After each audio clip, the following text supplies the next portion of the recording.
அந்த மலையில் இருக்கின்றான், இதோ எந்த எதிரில் சிரிக்கின்றான், அதோ அங்கே மழையாய் வருகின்றான், இதோ என் மனதில் தெரிகின்றான். அதோ அந்த மலையில் இருக்கின்றான், இதோ எந்த எதிரில் சிரிக்கின்றான், அதோ அங்கே மழையாய் வருகின்றான், இதோ என் மனதில் தெரிகின்றான். சிவோகம் சிவோகம் சிவோகம் சிவோகம் சிவோகம் சிவோகம் சிவோகம் சிவோகம். கவலைகளை கழுத்தில் அணிந்து கொண்டான், கவிதைகளை தலையில் சூடிக்கொண்டான். கவலைகளை கழுத்தில் அணிந்து கொண்டான், கவிதைகளை தலையில் சூடிக்கொண்டான், திவலைகளை தீபம் ஆக்கிக் கொண்டான், திசையெங்கும் அவனே விரிந்து நின்றான். ஓடும் போதெங்கோ ஒளிந்து கொண்டான், வாடும் போதெங்கும் அவனானான், நடக்கையில் தொடரும் இழலானான், நின்ற போதவனே நானானான். சிவோகம் சிவோகம் சிவோகம் சிவோகம் சிவோகம் சிவோகம் சிவோகம் சிவோகம். இன்பமும் துன்பமும் இனியில்லை, இரவு பகல் உறவும் பகையும் இல்லை.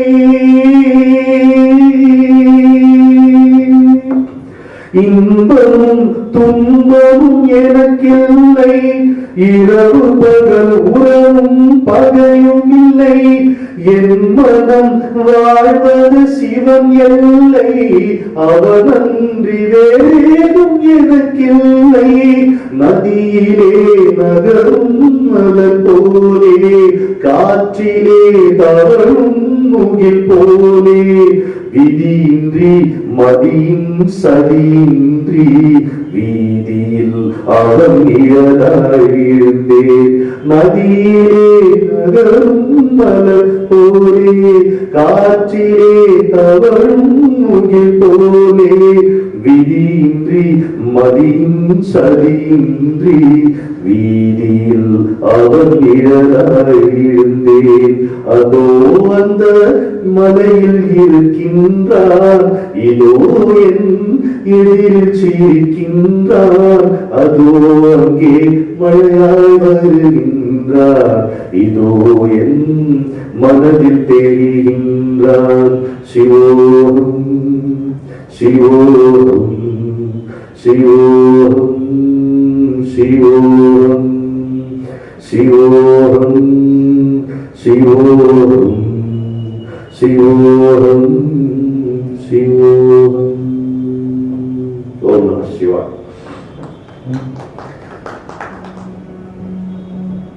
தத்துவலோக அமைப்பும் இண்டேல் குரு கேஸ் ஏஜென்சியும் இணைந்து வழங்கும் கேள்விக்கு என்ன பதில் என்னும் தொடர் சொற்பொழிவில் 3வது நிகழ்வுக்கு உங்களை வரவேற்பதில் பெரும் மகிழ்ச்சி கொள்கிறேன். இந்த கூடம் ஒரு அமைதியான ஒரு இடம், சாகித்யம் வாய்ந்த ஒரு இடமாக நான் இந்த கூடத்தை கருதுகிறேன். கூட்டம் இருப்பதுதான் கூடம் என்பது அல்ல, கூடுகின்ற மனப்பான்மை உள்ள மனிதர்கள் கூடியிருப்பதுதான் கூடம் என்பதையும் நான் புரிந்து கொள்கிறேன். இங்கே கேள்விக்கு என்ன பதில் என்கின்ற தலைப்பிலே நாம் தொடர்ந்து சில சிந்தனைகளை ஒரு சத்சங்கமாக பகிர்ந்து கொள்ளலாம் என்ற எண்ணத்திலே இதை துவக்கி இருக்கிறோம். எடுத்த இடத்தில் மரணத்திற்குள் நுழைந்து இன்னும் அதை விட்டு நாம் சரியாக வெளியே வராமல் இருக்கிறோம். மரணத்தை தெரிந்து கொள்ளவும், உணர்வோடு அந்த மரணம் என்ன என்பதை கவனிக்கவும், அதன் பிறகு மரணமின்றி வாழவும் நமக்கு கட்டோபனிஷதம் உதவுகிறது என்பதை நம்ம பார்த்தோம். ஒரு அருமையான பிரார்த்தனை இருக்கிறது. திரைம்பகம் விஜானே சுகந்தி புஷ்டிவர்தனம் உருவாகுவந்தனா மிருத்யோ முக்ஷியமாகுதா. இந்த பழுத்திருக்கக்கூடிய வெள்ளரி பழம் கொடியோடு இருப்பது போல் தோன்றினாலும் தொட்டவனும் கையோடு வந்துவிடும். உறவுகளில் என்னை அப்படி வைத்திரு என்று சிவனை துதிக்கிறது இந்த மந்திரம்.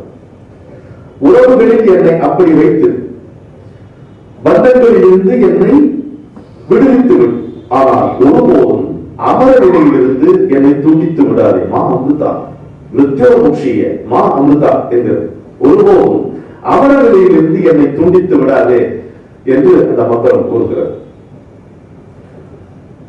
இன்றைக்கு வாத்தீஸ்வரன் ஐயா வந்திருக்கிறார். அவரோட பேசிக் கொண்டிருக்கும் பொழுது எனக்கு இந்த மந்திரத்திலே கட்டோபனிஷத்தினுடைய சாரம் இருப்பதாக எனக்கு தோன்றுகிறது. மகாமிருத்யுஞ்சய மந்திரம் முன்னாடி ஐயா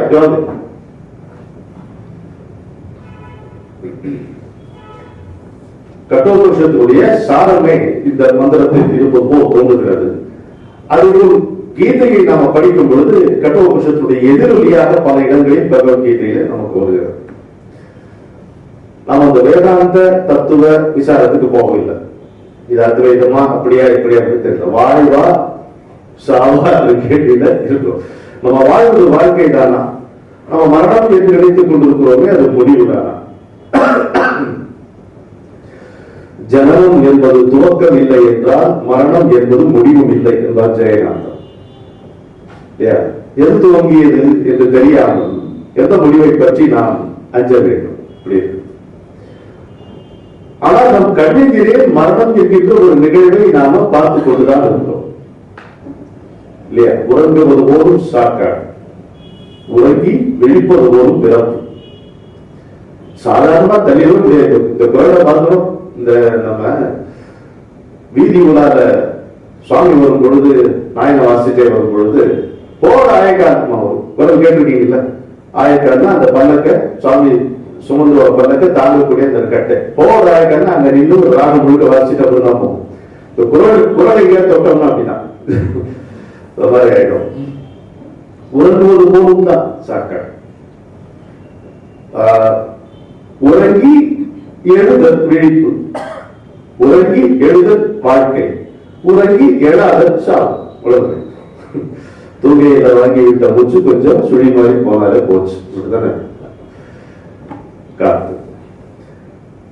ஆனா இதுல பாருங்க, இன்னொரு பொருள் சொல்.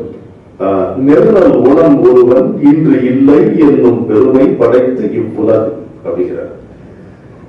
இந்த உலக பெருமைனா இங்க மிகுதியாக காணப்படுவது பொருள். What you see in abundance என்ற பொருள். இந்த உலகத்தில் மிகுதியாக பெருவாரியாக காணப்படுவது என்ன அப்படின்னு கேட்டா, வள்ளுவர் சொல்ற நேற்றுக்கு இருந்தவன் இன்னைக்கு இல்லை. நேருதான் நேற்று, நேருதான் உணர்வு ஒருவர் இன்று இல்லை. இதுதான் இங்கே அதிகமாக காணப்படுவது. தர்மபுத்திரன் நச்சுப்பையில சொல்கிற பதில் சொல்லும் பொழுது, ஆனா இருக்கக்கூடிய ஒவ்வொருவரும் தான் நிரந்தரமாக இருப்பதாக நினைத்துக் கொண்டு வாழ்கிறானே, அதுதான் இந்த உலகத்திலே அதிசயமானது என்று தர்மபுத்திரர் எச்சனுக்கு பதில் சொல்லுகிறார். ரெண்டு இணைச்சு பார்க்கும்போது சுவாரஸ்யமா இருக்கு. யாருமே இந்த சுவாசத்தை நாம் நடத்தவில்லை. இந்த சுவாசம் என்பது எவனோ எதுவோ அடங்கிய கொடை, அதுதான் நம்முடைய வாழ்க்கையை நடத்தி கொண்டிருக்கிறது என்பது நாம் உணர்வதில்லை. ஒன்றுக்கு தவிக்காத வரையில், திணறுகின்ற வரையில் அதை பற்றிய அருமையையும் பெருமையும் நாம் புரிந்து கொள்வதில்லை. அது தாயாக இருக்கலாம், தரமாக இருக்கலாம், சுவாசமாகவும் இருக்கலாம். அதனுடைய அருமை நமக்கு புரிவதில்லை. தெரியாது, தவிக்கும் பொழுதுதான் புரிகிறது. என்ன பண்றது? தடுக்கி விழுந்து வந்ததிலேதான் தத்துவம் புரிகிறது. புரிஞ்சா சரிதான். பட்ட பாடம் பட்ட காயங்கள் படும்போது வலித்தாலும் தொட்டு தடவினால் தடுப்பெல்லாம் இனிக்கும். அப்ப எழுந்து எழுந்து விழுந்துல எந்த விதமான பிரச்சனையும் கிடையாது. அதான் இயல்பு இல்லையா? சதுக்காம சைக்கிள் ஓட்டவும் கிடையாது. தடுக்கி விழாமல் நடை பழகிய குழந்தை கிடையாது. விழுந்தோம். எத்தனை முறை நாம் விழுந்தோமோ அத்தனை முறையும் எழுந்தோம். அதை நாம் ஏனோ மறந்தோம். அதனால நிம்மதி எழுந்தோம். அப்படி இருக்கு. இப்ப நம்ம என்ன பார்த்தோம்? இந்த போன 2 முறை நம்ம சந்தித்த பொழுது மரணத்துல 2 விபரீதங்கள் நடக்கின்றன. 2 விபரீதங்கள் தெரிஞ்சுட்டா ரமணன் இறந்து போயிட்டான். என்ன ஆகுது? ரமணன் இறந்து போனவுடன் ரமணன் தொலைந்து போகிறான். அதோடு அவன் ரமணனாக இருந்த போது என்ன லட்சியங்களுக்காக ஆசைப்பட்டானோ அந்த லட்சியம் மறந்து போகிறது. மரணத்திலே என்னுடைய குருநாதர்களுக்கு சொல்லிக் கொடுத்தது, மரணத்திலே நடக்கக்கூடிய மிகப்பெரிய விபரீதங்கள் 2. ஒன்று, you lose your personality, not identity. Personality போயிடும். ஐடென்டிட்டியில இன்னொரு தேகத்துக்கு போகும்போது தேகாபிமானம், தேக ஸ்மரணம் 2 வந்துருக்கிறது. நான் தான் உடம்புங்கிற அடையாளம் வருது, அதை சிக்கிக்கிறோம். அது ஐடென்டிட்டி. பர்சனாலிட்டி என்ன? நான் ரமணன், நான் தமிழ் கவிஞன், நான் எவ்வளவு கரகரப்பா பாடினாலும் கேட்பாங்க. இந்த மாதிரி இதெல்லாம் தான் அவங்க பர்சனாலிட்டி. எவ்வளவு மோசமா பேசினா அதை சகிச்சு 4 பேர் வந்து உட்கார்ந்து, இதெல்லாம் என்னுடைய பர்சனாலிட்டி. என்னுடைய மரணத்துல என் பர்சனாலிட்டி தொலைஞ்சு போகும்.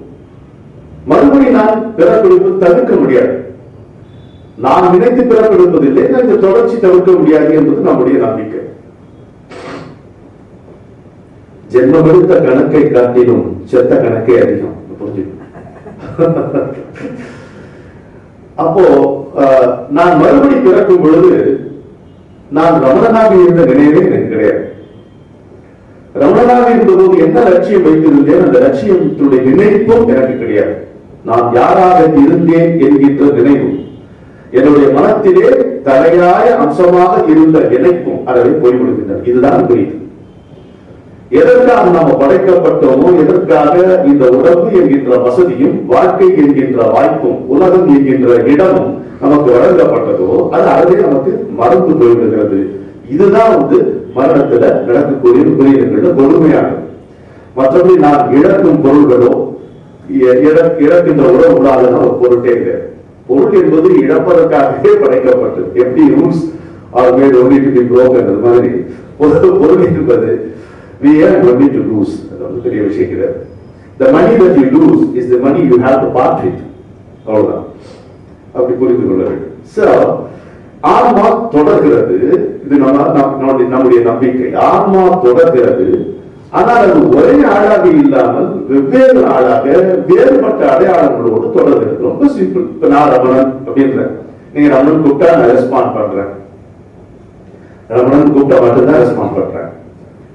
நான் இதுக்கு முன்னாடி என்னவா இருந்தேன் போன பிறகு எனக்கு தெரியும். போன பிறவியினுடைய வாசனைகள் எனக்கு இருக்கு. அது எனக்கு போய் ஆராய்ச்சி பண்ணி போன பிறவியினுடைய வாசனைகள் இருக்கு. ஆனா இந்த வாசனைகள் அடங்கிய என்னவாக நான் இருந்தேன், அப்போ என்னுடைய லட்சியம் என்னவாக இருந்தது, நான் எங்க இருந்தேன் தெரியல. இல்லைன்னா இது ஒரு ஆசீர்வாதம். ஒரு பக்கத்துல மரணத்தால நான் யாருங்கிறத அந்த நினைவு போயிடுது. எதை நான் கோரினோ விரும்பினோ அதுவும் மறந்து போவது என்பது ஒரு பக்கம் இருக்க, இந்த மறப்பு என்பது, இந்த தடுப்பு என்பது ஒரு ஆசீர்வாதம். நான் என்னவோ இருந்து தெரிஞ்சேன்னா உடனே பல அட்ரஸ்களை விசாரிச்சு அங்க போக ஆரம்பிச்சிருவேன். இந்த கதையே என்னால நடத்த முடியல. இன்னும் பூர்வ ஜென்ம கதை இன்னும் அதுல இன்னும் என்னவா இருந்தேனோ, யார் எங்கிட்ட இந்த கடன் வாங்கி இப்ப போய் வாங்கி வசூல் பண்ண முடியுமா? அன்றைக்கு வாங்கின கடனை தான் இன்னைக்கு போய் கொடுத்துருவோமா? அது கிடையாது. அதனால இந்த மரபுங்கிறது ஒரு லிமிடேஷன், ஒரு வரம்பு. என்னுடைய குருநாதர் சொல்லுவார், this limitation is a protection. Protection தானே மரபு. எல்லாம் யார் இருந்தா தாங்குமா? விஞ்ஞானிகள் சொல்லுகிறார்கள், நம்ம ஒரு நாள் முழுக்க வேலை செய்து உறங்கும் பொழுது நம்முடைய மூளை அது கையாளுகின்ற நிர்வகிக்கின்ற தகவல் எதுக்கு சமானம்னா, நியூயார்க் டெலிபோன் எக்ஸ்சேஞ்ச் 24 மணி நேரத்துல நியூயார்க் டெலிபோன் எக்ஸ்சேஞ்ச் எவ்வளவு டிராபிக் கையாளுமோ அவ்வளவு ஒரு மனிதனுடைய ஒரு ராத்திரி தூக்கத்தில் இந்த மூளை கையாளுங்க அப்படின்னா விஞ்ஞானி சொல்லுகிறான். ஆச்சரியமா இதுல மொத்தமும் ஞாபகம் தான் நமக்கு அதை கதரா போயிடாது. அதனால லிமிடேஷன் இஸ் அ ப்ரொடெக்ஷன். ஒரு பக்கம் அது சரி. ஆனால் ஒரு மனிதன் தான் எதற்காக இங்கே வந்தோம், பெறப்படுத்திருக்கிறோம், இதற்கு முன்பு நான் என்னவா இருந்தேன், இப்போது நான் என்ன செய்ய வேண்டும், ஏதோ ஒரு சிறையில் இருப்பது போல் தோன்றுகிறது. இன்பத்தை நாடுகிறேன், பொருள் கிடைக்கிறது, புகழ் கிடைக்கிறது, ஆனால் நிறைவு இல்லை. எல்லாவற்றிலும் ஆசை இருக்கிறது, ஆசைப்பட்டதை அடையும் பொழுது அமைதி பிறக்கவில்லை, நிறைவில்லை என்று இந்த அடிப்படை கேள்விகள், இதெல்லாம் ஃபண்டமெண்டல் கொஸ்டின்ஸ். இந்த அடிப்படை கேள்விகள் எழும்போது விழிக்க தோன்றுகிறான் பாருங்க. அதற்கு பிறகு அவனுக்கு அந்த மறப்பு, அந்த மறைப்பு என்பது திறப்பாக மாற வேண்டும், இல்லை என்றால் அது ஒரு தடுப்பாக. அந்த வழிதான் கட்டபுருஷன் நமக்கு சொல்லுகிறார். அப்படி புரிஞ்சுக்கணும். என்ன சாரம் என்ன? அது ஸ்லோகம்னா வரிசையா இருக்கட்டும், அந்த கான்வர்சேஷன் அதனுடைய சாரம் என்ன அப்படின்னு கேட்டா, நீ வெளியேற வேண்டுமே தவிர வெளியேற்றப்படக்கூடாது. சட்டசபையிலிருந்து வெளிநடப்பு செய்வது கௌரவமானது, சட்டசபையிலிருந்து வெளியேற்றப்படுவது கௌரவமானது அல்ல. அதனால you should walk out of your body, you should not be kicked out. உணர்வோடு வெளியே செல்ல தெரிய வேண்டும். உடலில் நாம் வாழும் பொழுதே நாம் உடம்பு அல்ல என்கின்ற பக்குவ நிலை எவன் அடைகிறானோ அவன் இந்த உடலை விட்டு ஒரு உரிய நேரத்தில் உணர்வோடு வெளியேறுகிறான். ஒரு விஷயம் எப்படி போக்கீங்க மாவட்ட விஷயம், உடம்பில் இருக்கும் பொழுதே நான் இந்த உடம்பு அல்ல. நான் இந்த தேவன் என்று நம்பி நம்பி வீழ்ந்தேன், தேயாம் தீர்ந்து போனேன், தெருவில் எங்கோ கிடந்தேன். நான் இந்த தேவன் என்று நம்பி நம்பி வீழ்ந்தேன், தேயாம் தீர்ந்து போனேன், தெருவில் எங்கோ கிடந்தேன். தூக்கத்தில் தேகம் இல்லை, தொல்லை ஏதும் இல்லை. அப்படி பாட தோன்றுகிறது. தூக்கத்தில் தேகம் இருக்கா? இல்லையே, தெரியல. கொசு கடிக்கும் தாண்டி நம்ம தூக்க முடியிருப்பாரு இல்லையா? இன்னைக்கு கொசு இல்லாத இடமே கிடையாது. இன்னைக்கு கொசுவை நம்ம குறை சொல்லக்கூடாது. அது இந்தியாவுடைய தேசிய பறவைங்கிற ஒரு அந்தஸ்தை பெற்றுவிட்ட பிறகு நமக்கு ஒரு குறை சொல்லி பயிர் அப்படி இருக்கு. அதெல்லாம் தாண்டி நம்ம தூங்குறோம். ஏன்னா அந்த சமயத்துல தேகம்தான் உறங்குகிறது, தேகத்தோடு மனமும் அடங்கி போகிறது. நான் இருக்கிறோம் என்கின்ற உணர்வே இல்லை. உறங்கி வெடிப்பது போலும் பிறப்பு, எழுப்பொழுதுதான் உறங்கியது புரிகிறது. உலகத்தில் நாம் உறங்குகின்றோம் என்கின்ற உணர்வு இல்லை. கட்டோபட்சத்தினுடைய நாடி துடிப்பு என்னவென்றால், அதாவது ரமண மகர்ஷி பிடிச்சிட்டு சொன்னார், you must get into your conscious sleep. நீ உறங்குகிறாய் என்பது உனக்கு தெரிய வேண்டும், நீ உறங்குகிறாய் என்பது உனக்கு தெரிய வேண்டும். அதுதான் சார். அப்பதான் உறக்கத்துக்கு ஒரு விழிப்பு. நான் இப்போ விழித்துக் கொண்டிருக்கிற பொழுது இந்த கை கால் அசைவதை பார்க்கிறேன், தொண்டையில ஒரு வலி இருக்கு, அதை பார்க்கிறேன், அதை உணர்கிறேன். அது மாதிரி நான் உறங்குவதையும் நான் பார்க்கிறேன். அதான் நிலை. என்னுடைய நான் தூங்கினேன் என்பது எனக்கு புரிவதற்கு காரணம் தூக்கத்துக்கு அப்பால் இருக்கின்ற ஒரு நிலை, ஒரு நிஜம். அதுதான் நானாக இருக்கிறேன். எனக்கு தெரியும் அந்த ரெக்கார்டு இல்லைன்னா எப்படி தெரியும்? தூங்கி இருக்கிறோம் என்ற பதிவு இருப்பதனால் தான் நமக்கு தெரியும். இப்போ நினைவு ஒரு பதிவு இருக்கிறதுனால நினைவு மீட்டல் அப்படின்னு ஒன்று இருக்கு. அதுல தூங்கினோம் என்கின்ற ஒரு பதிவு எங்கே ஏற்படுகிறது, யாரில் அல்லது எதனில் ஏற்படுகிறது, அதுதான் அந்த உண்மைதான் நான் நம்ம புரிந்து கொள்ளுகிறோம். சரி, கண்டினியூட்டி போயிடும். ஆன்மா ஒரே ஆளாக இல்லாமல் வெவ்வேறு ஆளாக வேற வேறு பர்சனாலிட்டிஸாக மாறுவதனால் நமக்கு பிரச்சனை வருகிறது. இப்போ புத்தர் உடைய வாழ்க்கை வரலாறு எல்லாருக்கும் தெரியும். தன்னுடைய நிர்வாண நிலைக்கு முன்பு புத்தர் தான் அதற்கு முன்பு எடுத்து எல்லா தேர்வுகளையும் பார்த்தார். உட்கார்ந்த இடத்திலேயே அவர் ஒரு 454 பிறவிகள் ஒரு கணக்கு அவர்கள் சொல்லுவாங்க. அதை அந்த சட்ட சிக்கலுக்கு போவாங்க. எல்லா பிறப்பும் பிறந்து இணைக்க பாருங்க, அதை வச்சுட்டா போடணும். அவர் கண் முன்பு ஒரு ஊர்வலம் போல ஒரு பெரேட் மாதிரி எடுத்த பிறவிகள் எப்படிலாம் வந்து எல்லாம் ஃபுல்லா வந்தது அப்படின்னு இதை மனசுல வச்சுக்க ஒரு பக்கம். இன்னொரு புறம் ரமண மகர்ஷி தன்னுடைய தாயாருடைய இறுதி காலம் வரும் பொழுது ஒரு கையை நெத்தியில வச்சாரு, ஒரு கையை அம்மாவுடைய நெஞ்சில வச்சாரு. வைக்கும்போது சொல்றாரு என்ன பாருன்னா, அந்த அம்மா தன்னுடைய சம்ஸ்காரங்கள் எல்லாத்தையும் கண்டார், உணர்வோடு கண்டார். தன்னுடைய குணங்கள், குறைகள், நலங்கள், நலிவுகள், மலினங்கள் எல்லாம் சேர்ந்து சேர்ந்து கொண்டா சம்ஸ்காரம், டெண்டன்சிஸ், ப்ரீடிஸ்போசிஷன்ஸ் என்று சொல்லப்படுவது. அது முழுக்க அவர் காண்கிறார். அது கண்டதற்கு விடுதலை அடைகிறார். அப்படியே கையை அடைக்கிறாரு. சரி வாங்க சாப்பிட போலாங்கிறார். இன்னும் பொறுமையா இருக்கு, நமக்கு இன்னும் பொறுமையா இருக்கு. அவ்வளவுதான், கரெக்டா வச்சாரு. ஆனா அது அந்த அம்மாவுடைய அந்த உயிரை பிராணனை ஒழுங்கை செய்தாரு. அது எங்க சேர்க்கணுமோ சேர்ப்பித்தார். கையை எடுத்தார். ரைட், நமக்கு தீட்டு ஒண்ணு இல்லை, நாம சாப்பிட போலாம். பக்கத்துல இருந்துதான் பதவி போயிட்டாங்க. ஒரு குருவுடைய பேச்ச கேட்பது சொல்லணும், ஐயோ கடைபிடிப்பது அவசரம். அப்போ இந்த சம்ஸ்காரங்களை பார்த்து அந்த அம்மா வெளியே போனதுனால அதுக்கு பிறகு அவர்கள் பிறப்பெடுக்க வாய்ப்பில்லாத ஒரு நிலை அடைந்திருப்பார்கள் என்று நாம ஊகிக்க முடிகிறது. அதே போல ஒரு புத்தர் தன்னுடைய முற்பிரிவுகள் அனைத்தையும் முழுக்க அந்த விவரங்களை பார்த்து முடித்த காரணத்தால் அவருக்கும் இனிமேல் நமக்கு நேர்வு போன்ற பிறகு உருண்டு விழுவது வேறு, இறங்கி வருவது வேறு இல்லையா? உருண்டு விழுவது வேறு, இறங்கி வருவது வேறு. ஆனால் நம்ம மாதிரி ஒரு உருண்டு விழ வாய்ப்பில்லை. இந்த மாதிரி நான் உடம்பு என்று குருநாதர் சொல்வார். நான் உடம்பு என்றும் உடம்பில் வாழ்வதுதான் உயிரோடு இருப்பது என்றும் எண்ணுவதால் வருகின்ற விளைவுதான் மரணம். What is the definition of death? நாம் உடம்பு என்று எண்ணிக்கொள்வதும் உடம்பில் வாழ்வதுதான் உயிரோடு இருப்பது என்று எண்ணுவதும் ஒரு விளைவை தோற்றுவிக்கின்றன. அந்த விளைவுக்கு பெயர் தான் மரணம் என்பது நம்ம புரிந்து கொள்ள வேண்டும்.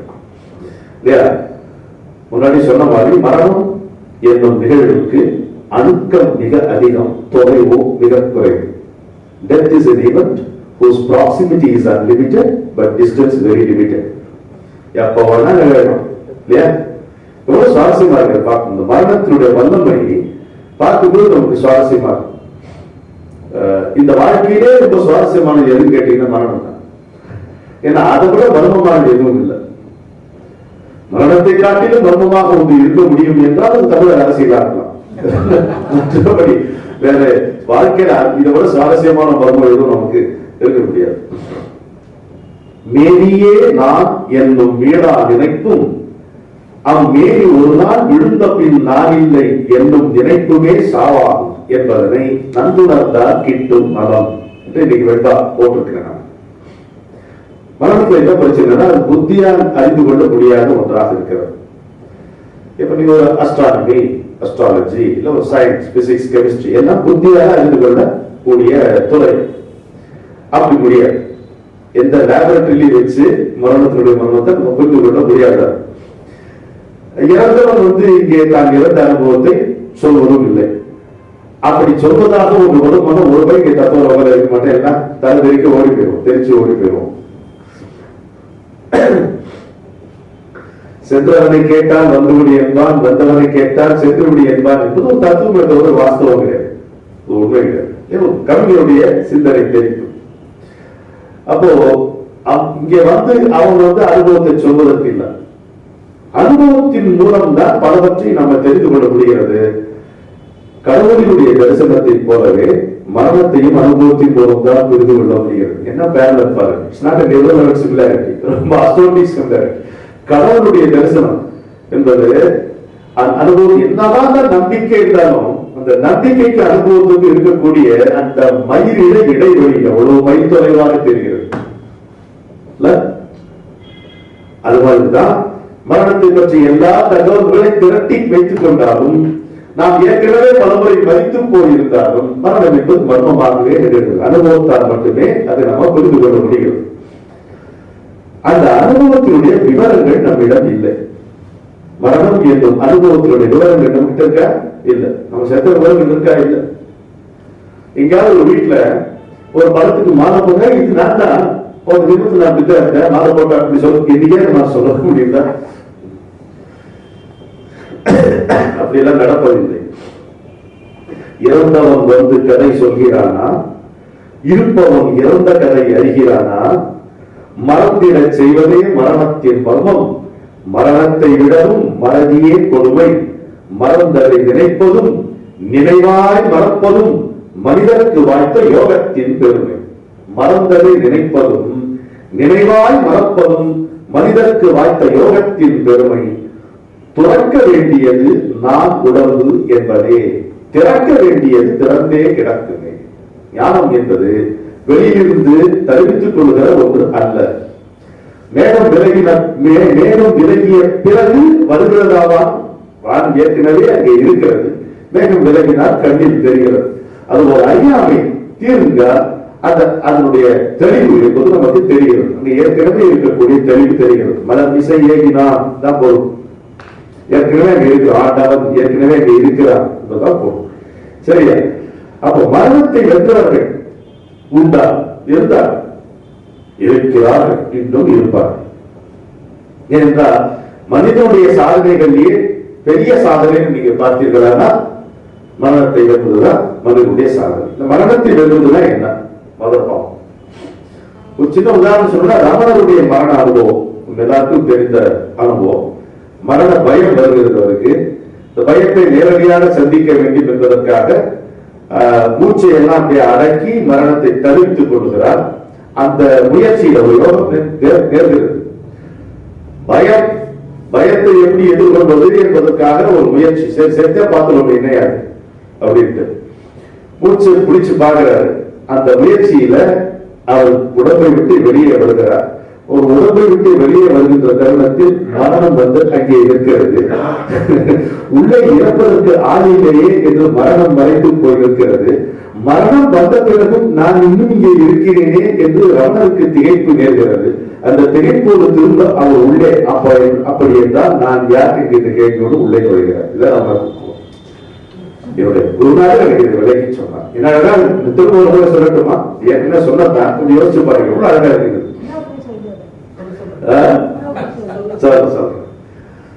அதாவது மரணம் வந்து அவருக்கு ஒரு அச்சத்தை ஏற்படுத்துகிறது. அந்த அச்சத்தை எப்படி எதிர்கொள்வது என்றால் அந்த மரணத்தை தவிர்த்து பார்த்து, மரணமே என்ன மூச்சு இல்லாமல் இருக்கிறதா? மூச்சு போச்சு உடனே சத்து போச்சு, எல்லாமே செத்து போச்சுக்கிறோம். பிராணம் போய்விடுகிறது. சரி, ஆனா மூச்சையை நல்லா கெட்டியா நிறுத்தி அடக்கி பாடுறார்.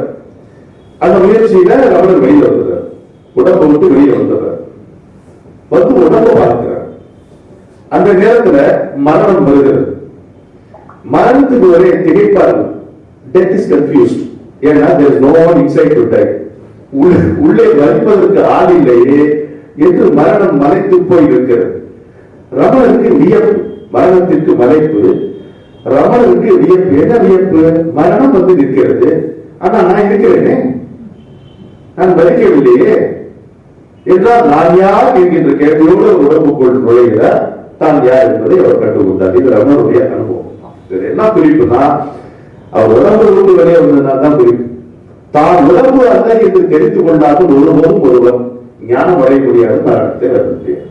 தான் உடம்பு என்று கருதி கொண்டிருக்கும் வரை மரணத்துக்கு நாம கட்டுக்கொள்கிறோம். இது ரொம்ப முக்கியமான ஒரு சிறடி சாய்வதம். 3 நாட்கள் வெளியில அந்த உடம்பு மட்டும் இருக்கு. நம்ம அதை பார்த்தோம். என்னோட 3 நாள் அதே செய்திருக்கிறேன். 3 நாள் ஒரு லாட்ஜ்ல மட்டும் கூட்டு நிறுத்திட்டார்.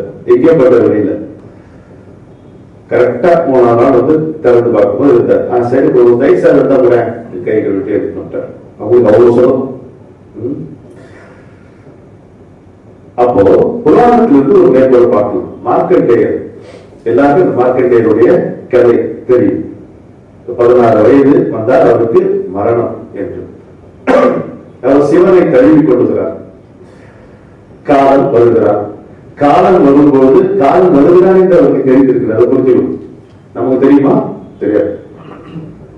அதாவது நம்ம பழைய நாடகத்திலயோ சினிமாவிலயோ பார்க்கிற மாதிரி இருமி ரத்தம் கட்டிதான் நம்ம அப்படிதான் மாரடைப்பு வந்து இந்த மீனாவை கையாவது ஒப்படைச்சிட்டு நான் நிம்மதியா இந்த டைலாக் வேற திடீர்னு போயிடுவோம். இதுக்கெல்லாம் வாய்ப்பு இல்லாத போயிடுவோம். ஆனா மரணம் என்பது தன்னை கவலை வருகிறது என்பது மார்க்கண்டேயருக்கு தெரிகிறது. உடனே அவர் சிவனை தழுவி கொள்ளுகிறார். என்ன நடக்கிறது? காலனை காலகாலன் காலால் உதைத்தான். காலனை காலகாலன் காலால் உதைத்தான். அப்ப என்ன ஆகிறது? மார்க்கண்டேயர் இறக்கவில்லை. அதற்கு பிறகு அவருக்கு வயதும் ஆகவில்லை என்றும் பெறுகிறார் என்றால் என்ன பொருள்? அந்த கணம் காலத்தில் உறைந்து போய்விட்டது. அந்த மரண தருணம், மரண கணம் காலத்தில் உறைந்து போய்விட்டது. ஏன் உறைந்து போகணும்? அவர் அப்படியே 16 இருக்கட்டுமே, மரணத்தை அப்படி வராது. மரணம் சம்பவிக்க வேண்டும் என்பது அந்த விதியிலே எழுதப்பட்டிருக்கும் பொழுது அதை மீறுகின்ற உரிமை கடவுளுக்கு இருந்தாலும் அதை மீறாத நாகரிகமும் கடவுளுக்கு இருக்கிறது. ஆனால் அதே சமயத்தில் தன்னை சரணடைந்த அடியாரை எப்படி வேண்டுமானாலும் காக்க முடியும் என்கின்ற உரிமை கடமை ஆண்டவருக்கு உண்டு. அப்ப காலனை தடுக்கும் போது காலால் தடுத்தான் என்றால் கால் என்கின்ற சொல்லுக்கு காற்று, பிராண சக்தி என்று ஒரு பொருள் இருக்கிறது தமிழ்ல. தன்னுடைய கடமையிலிருந்து காலம் தவறினானால் அவனுடைய ஆயுசு போகும். காலம் மறிக்கக்கூடிய வாய்ப்பு பாருங்க நுட்பம். அவருடைய மார்க்கண்டேயனுடைய உயிரை பறிக்க வேண்டியது காலனுடைய கடமை. அந்த கடமை அவன் செய்ய தவறினானால் அந்த காலனும் மறிக்க வேண்டிய ஒரு கட்டாயம் ஏற்படுகிறது. அந்த அசம்பாவிதம், அந்த பழி அவருக்கு ஏற்படக்கூடாது என்று தன்னுடைய பிராணனை சிவன் தன்னுடைய காலால் காலனுக்கு கொடுக்கிறான். காலனை காலகாலன் காலால் உதைத்தான், தன்னுடைய பிராண சக்தியை கொடுத்தான். அப்ப 2 பேரும் ஈக்குவலா இவரை தழுவி தன்னை தழுவியவனை தடுத்தாட்கொள்வதும் அந்த உயிரை எடுக்க வந்த காலனை நிறுத்துவதும். காலனை அவன் கண்டிக்கவில்லை, தன்னுடைய கடமையை செய்ய வருகிறான். அதே சமயத்துல இப்ப செய்ய முடியாத ஒரு நிலைமை இருக்கு, அதீத நிலைமை. அதுக்கு ஒரு எக்ஸப்ஷன் இருக்குல்ல. இன்னைக்கு எக்ஸப்ஷன் தான் ரூலா இருந்தாலும் நமக்கு வரைக்கல. அன்னைக்கு விதிவிலக்கு, இதுதான் இதுக்கு இது பேர் தான் விதிவிலக்கு இல்லையா? விதியை விலக்கி வைத்து வினை. அப்போ அந்த கணமும் குறைந்து போய் 16 தூணம் விழும் ஒரு நேரம் வந்தது. மார்க்கண்டேயனுடைய உடம்பு கீழே விழ வேண்டிய நேரம், தூணம் விழும் ஒரு நேரம் வந்தது. காலன் வந்து கையில் வீசினான். பாலன் சிவனை பற்றி கொண்டான். காலகாலன் காலனை தன் காலால் உதைத்தான். கணம் குறைந்தது. காலனும் இறைவனும் தூளவில்லை. காலனும் இறைவனும் தூளவில்லை. பாலனின் தூளம் பாலனாய் நிலைத்ததே. சரியா? அப்படி தமிழ் கேள்விக்கே ஒரு கம்பீரம், எவ்வளவு சிக்கலான விஷயம் அதுல எளிமையா அதுவாகவே வந்து அறிந்து கொள்கிறது. சரி, இப்ப காலால் உதைத்த கதையை பார்த்தோம். மார்க்கண்டேயர் இன்னொன்று, உயிர்களை தர்மத்தில் அறுவடை செய்ய வேண்டிய கடமையை செய்யும் பொறுப்பு காலனுடையது. எந்த விதியையும் மாற்றும் உரிமை இறைவனுடைய. இங்கே அந்த மீறல் என்பது பக்தியினுடைய வெற்றியை மனிதர்களுக்கு காட்டுகிறது. நீ இறைவனை பற்றி கொண்டாயானா மரணத்திலிருந்து அவன் காக்க வந்தவன். மரணத்துக்கு பயந்து பற்றி கொண்டு பிரயோஜனம் கிடையாது. பக்குவப்பட்ட நீயே கதி, எனக்கு உன்னை தவிர வேறு எதுவும் இல்லை என்கின்ற அந்த நினைப்போடு பற்றி கொண்டு ஒருவன் வாழ நினைக்கும் பொழுது அவனுக்கு வாழ்வை தருகிறான். அந்த வாழ்வை அனுபவிக்கக்கூடிய அளவிலே வாழ்வை தருகிறான். அந்த வாழ்க்கை முழுவதும் அவனை நோக்கியே திரும்பும் வண்ணம் இருக்கின்ற சித்தம் அவனுக்கு வாய்க்கிறது. இதை புரிஞ்சுக்கணும். அப்போ இந்த பக்தியுடைய வெற்றியை மனிதர்களுக்கு காட்டுவதாக நடந்த நிகழ்ச்சி மார்க்கண்டேயருடைய நிகழ்ச்சி. தம்மை நம்பி வந்து தாழ்பணிந்த பிள்ளையை தானும் தழுவி சாவை தடுத்தான். யமனது கடமையில் ஏதும் வலுவராமல் எழிலார்ந்த தாளால் யமனை தொட்டான் என பாக்கியப்பார் தன்னுடைய காலால் தொழுவது என்றார். யமனது கடமையில் ஏதும் வலுவராமல் எழிலார்ந்த தாளால் யமனை தொட்டான். எல்லா உயிரையும் நில்லாமல் கவரும் யமனுக்கே உயிர் தந்த நமச்சிவாயனே. எல்லா உயிரையும் இல்லாமல் கவரும் எவனுக்கே உயிர் தந்த நமச்சிவாயனே. நல்லோர்க்கும் அல்லோர்க்கும் நடுவில் நின்றாரும் நாதனின் திருப்பாதம் நாமும் பணிவோமே. மரண தேவனும் மார்க்கண்டேயனும் மரணமிலா பெரும் ஆண்பினை எய்திட சரணம் வழங்கிய சரணம் பற்றுவோம், சாவையை வெறுவோம், சதாசிவம் ஆவோமே என்று மார்க்கண்டேய புராணம் நமக்கு இதை கற்றுத் தருகிறது. சாவித்திரி, அது என்ன அருமை. அதுதான் என்னை பொறுத்தமட்டில் பெண்மையுடைய உச்சமாக நான் கருதுகிறேன். அவருடைய கண்ணத்தில் கணவன் இறந்து போகிறான். சாவித்திரி சாதாரண பெண் அல்ல, யோகி. இறந்து போகிறான். நமக்கு ஒரு மூச்சப்பட்டு விழுதான் நமக்கு தெரியும். சாவித்திரிக்கு என்ன தெரிகிறது? அவங்க உடம்பிலிருந்து ஜீவன், ஒளிமயமான ஜீவன் வெளியே போவதை அவர் பார்க்கிறார். அதுக்கு பிறகு அங்குஷ்ட மாத்திர புருஷன் என்று நம்முடைய எல்லா புருஷத்தையும் அந்த விவரம் வரும். ஈச் மேன் என்று சொல்வார் என்னுடைய குருநாதர். ஒரு கட்டை விரல் அளவு இருக்கும் ஒரு மனிதனுடைய உயிர்ப்பீடம் சொல்லலாம். கட்டை விரல்னா ஃபர்ஸ்ட் பலாந்து வரைக்கும், இது வரைக்கும் இருக்கு. இப்படிதான் இருக்கு. தஸ்மா சிகாயை மத்தியே பரமாத்மா விவஸ்திதக. அதுதான் அந்த தீப சிகை, அந்த தீபத்தினுடைய சிகையிலே ஒரு புள்ளியாக பரமாத்மா இருக்கிறார் என்று சொல்லுவோம். இதுதான் உடம்பை விட்டு வெளியே போகுது. மரணம் தான் இப்படிதான் புரிந்து கொள்ள வேண்டும். என்னன்னா இது சுவாரஸ்யமா இல்லைன்னா அதுக்கு நான் பொறுப்பு இல்லை. உண்மையை என்றும் உமது நம்பி ஏற்பதில்லை வல்லமின்றி அருவாங்குவார். Truth is tasteless and colourless. நான் என்ன சொல்லுவேன், பட் சாஸ்திரங்களை விவரிக்கப்பட்டிருக்கிறதுனா எல்லாருக்கும் இல்லை. நீங்க தியானத்தை உட்காரும் போது உங்களுக்கு அந்த ஒளி தெரிஞ்சா நமக்கு ஏதோ சிறப்பான நிலை வந்து நான் நினைக்க வேண்டாம். அது எல்லாருக்கும் இருக்கக்கூடிய அந்த நிலைமைதான். கட்டை விரல் அளவு பிளவு கட்டுறதுனா இந்த ஃபர்ஸ்ட் பலன், இந்த முதல் ரேகை வெட்டி இவ்வளவுதான் எல்லாருடைய உயிர். அது நடுவில் இருக்கக்கூடிய ஒரு புள்ளி, அதுதான் பரமாத்மா. எங்க திரும்ப நாட்கள் வந்து பட்டிமன்றம் வைக்கிறாங்கன்னாங்க, இது இது ஜீவாத்மா, அது நடுவில் பரமாத்மா அப்படின்னு ஒரு கட்சியும், இல்ல இதுவும் பரமாத்மா தான் அப்படின்னு ஒரு கட்சியும். இது நமக்கு தேவையில்லாத வாதம்.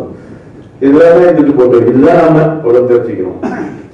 இந்த உடம்பு அது உடம்புடைய வடிவத்தில் அது உட்கார்ந்து, இப்ப நான் இப்படி உட்கார்ந்து இருந்தா அதுவும் அந்த வடிவத்தில் உட்காரு. இந்த அங்குஷ்ட மாத்திர புருஷன் அந்த வடிவத்தில் தான் உட்காரு. நீங்கள் அந்த அங்குஷ்ட மாத்திர புருஷனை தியானத்திலே எந்த கான்சியஸ்னஸ் மூலம் பார்க்கிறீர்கள் என்ற கேள்வி வருகிறது. The conscious from the consciousness of the அங்குஷ்ட மாத்திர புருஷா என்று பதில். The each man இருக்கு, அதுக்கு தான் கான்சியஸ்னஸ் இருக்கு. நம்ம நம்மளுடைய உணர்வு நினைச்சிட்டு இருக்கோம். அந்த கான்சியஸ்னஸ் தான் எல்லாத்தையும் பார்க்கணும். அந்த கான்சியஸ்னஸ் அதையும் பார்க்கணும். எப்படி ஏன் முடியாது? நம்ம கான்சியஸ்னஸ் வச்சு நம்ம உடம்பு பார்க்கலையா? அவ்வளவுதான். தன்னை அது பார்த்து கொள்ளுகிறது. இதுதான் வெளியே போகுது. சத்தியமான உடம்பில் இருந்து இது வெளியே போகும்போது சாத்தியமாக கழிப்பிட்டாங்க, இழுத்து போவானே அப்படின்னு. இவன் வெளியேறவில்லை, இழுத்து செல்லப்படுகிறான் என்பதை காணுகின்ற ஆற்றல் சாவித்திரிக்கு. சாவித்திரி என்ன செய்தார்? ஒப்பற்ற யோகாற்றல். தன்னுடைய உடம்பை ஓரிடத்திலே நிறுத்தி வைத்துவிட்டு அதிலே தேவையான பிராண சக்தியை நிலைநிறுத்திவிட்டு தன்னுடைய ஜீவனாக வெளியே வந்து சத்தியவானுடைய ஜீவனை அவர் தொடர்ந்தார். அது உள்ள அது செல்லக்கூடிய தடங்களுக்கு இவர் செல்லக்கூட விதி கிடையாது. இது இந்த கதவு இங்கே வரக்கூடாது அப்படின் போது சாவித்திரி வந்து அருந்ததியை நினைத்துக் கொள்ளுகிறார். நினைச்சு அம்மா இது என்ன இப்படி சொல்றாங்க, அப்படியே சொல்றாங்க. அந்த கதவு திறந்து திரும்ப விட போறோம். எங்கெல்லாம் போறோம் யமன் கிட்ட வந்து நிற்கும் போது பியூட்டிஃபுல் கான்வர்சேஷன். அதே தனியா ஒரு நாள் பேசலாம். 3 வரங்கள் கொடுக்கிறார் யமன். உயிரத்தான் இருப்பார் நினைக்காதீங்க, நிறைய வரம் கொடுப்பார். அதுல he was so impressed by Savitri's yogic power. Slip off இருக்காங்க ஒரு வரம் கொடுத்துறார். என்ன தெரியுமா? உங்களுக்கு ஒரு நல்ல குழந்தை பிறக்கணும். அப்ப சத்தியமா வீட்டுக்கு வந்து யாரும் ஸ்லிப் ஆஃப் டன் நடக்குமா? ஒண்ணு கடவுளுடைய இன்டென்ஷன் வந்து நம்முடைய க்ஷேமம் தான், வேற எந்த விதமான இன்டென்ஷன் இருக்க முடியாது. எனவே சத்தியவான் திரும்பி வருகிறார். இதை பார்க்கிறோம். மரணத்தை வென்றவர்கள மார்க்கண்டேயர் தன்னுடைய மரணத்தை நமச்சிவாயங்களே வைத்த பக்தியால் வெல்லுகிறார். சாவித்ரி தன்னுடைய கணவனுடைய மரணத்தை வெல்லுகிறார். Beautiful yogic feet. கிருஷ்ண பகவான் இருந்தார், மனித உடம்பிலே இங்கே இருந்தார். அவர் ஒரு he performed one yogic feat, recorded feat. அது என்ன தெரியுமா? சாந்திபினி ஆசிரமம், சாந்திபினி ரிஷிட்டு தான் அவர் வந்து குருவா இருந்து பாடங்களை படித்துக் கொள்வார். மரம் ஏன் நம்ம வந்து கிருஷ்ணரையும் ராமரையும் கொண்டாடும் தெய்வங்களாக போற்றுகிறோம்? அவர்கள் சனாதன தர்மத்தை தோற்றுவித்தவர்கள் அல்ல, சனாதன தர்மத்தை பின்பற்றியவர்கள். அவர்கள் மனித உடம்பில் வருவதற்கு முன்பே இந்த தர்மம் இருந்திருக்கிறது. இங்கே யாரும் சார்ந்த ஒரு நெறி, ஒரு வாழ்க்கை முறை இருந்திருக்கிறது. அந்த வழியை அவர்கள் பின்பற்றியும் புதுப்பித்தும் காட்டினார் என்பதால் அவர்களை நாம தெய்வங்களாக வணங்குகிறோம். தெய்வமே வந்து இந்த நாட்டில் பிறந்தாலும் ஏற்கனவே இருந்து கொண்டிருக்கின்ற சனாதன தர்மத்தை அனுசரித்துத்தான் நடக்க வேண்டும். அழகா இருப்பார், வேற எங்கேயும் கிடையாது. அதை சொல்லி தெரிவான சாந்திமணி ஆசிரமத்துல அவருடைய கோர்ஸ் முடிகிறது. குருவிட்ட வந்து குருக்கு தட்சிணை கொடுக்கணும். என்ன தட்சிணை ஐயா உங்களுக்கு என்ன கொடுக்கணும் நான் சொல்லுங்க, நான் ஏற்றதை உங்களுக்கு தரேன். ஏதோ என்னால முடிஞ்சதை தரேன் கிருஷ்ணர். என்ன நியாயம்? சரி, அவர் தெரியாத குருவுக்கு யாருன்னு தெரியாதா? அவர் ஒண்ணு பண்ணு, என் பையன் வந்து அவன் கொஞ்சம் மீட்டின் வாங்குறார். மீட்டின் வாங்கினா இறந்து போய் பல வருஷங்கள் ஆயிடுச்சு. அப்படியா? சரி அப்படிங்கிறார். அப்படி பாக்குறார் கிருஷ்ணன்.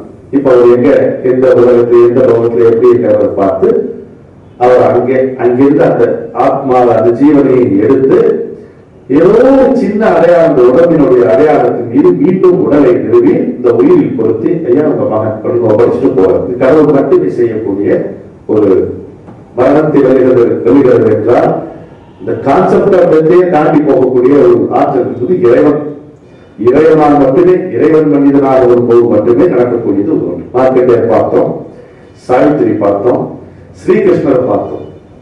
நச்சிகேதனுடைய சிறப்பு என்னன்னு கேட்டா,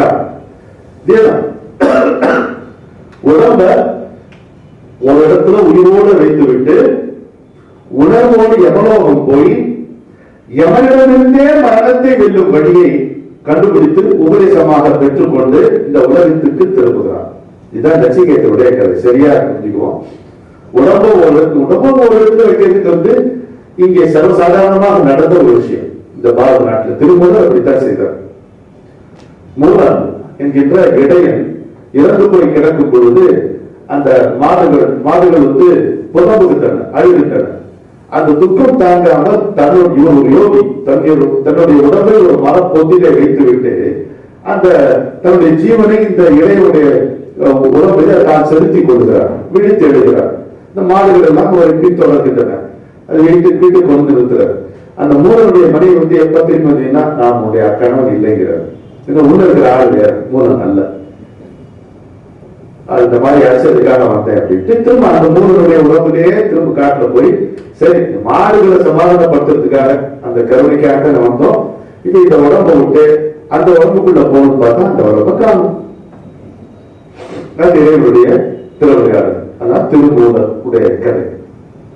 பரகாய பிரவேசம் என்று சொல்லலாம். கதை நச்சிகேத செய்தது எப்படின்னு கேட்டா பரகாய பிரவேசம் அல்ல, பரலோக பிரவேசம் சொல்லலாம்.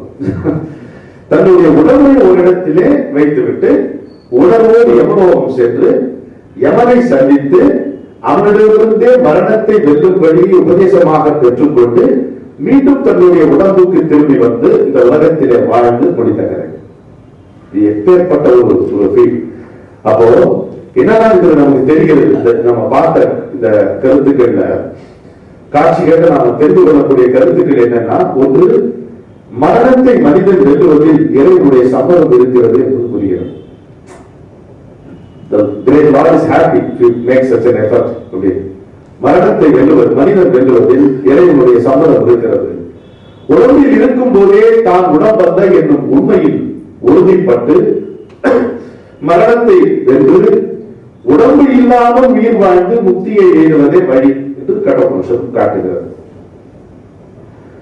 மரணத்தை வெல்லும் வழியை மரணத்தின் நாயகனான யமனிடமிருந்தே உபதேசமாக பெற்றார் நச்சிகேதஸ் என்பதை புரிந்து கொள்கிறோம்.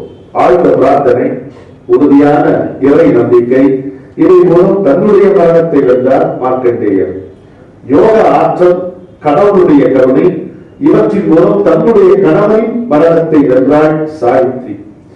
எங்கோ இறந்து போய் எங்கோ இருந்தவரை உடம்புடன் உயிருடன் மீட்டு வந்த ஸ்ரீகிருஷ்ணரின் செய்ய கடவுள் மட்டுமே செய்ய இயலக்கூடிய சாதனை.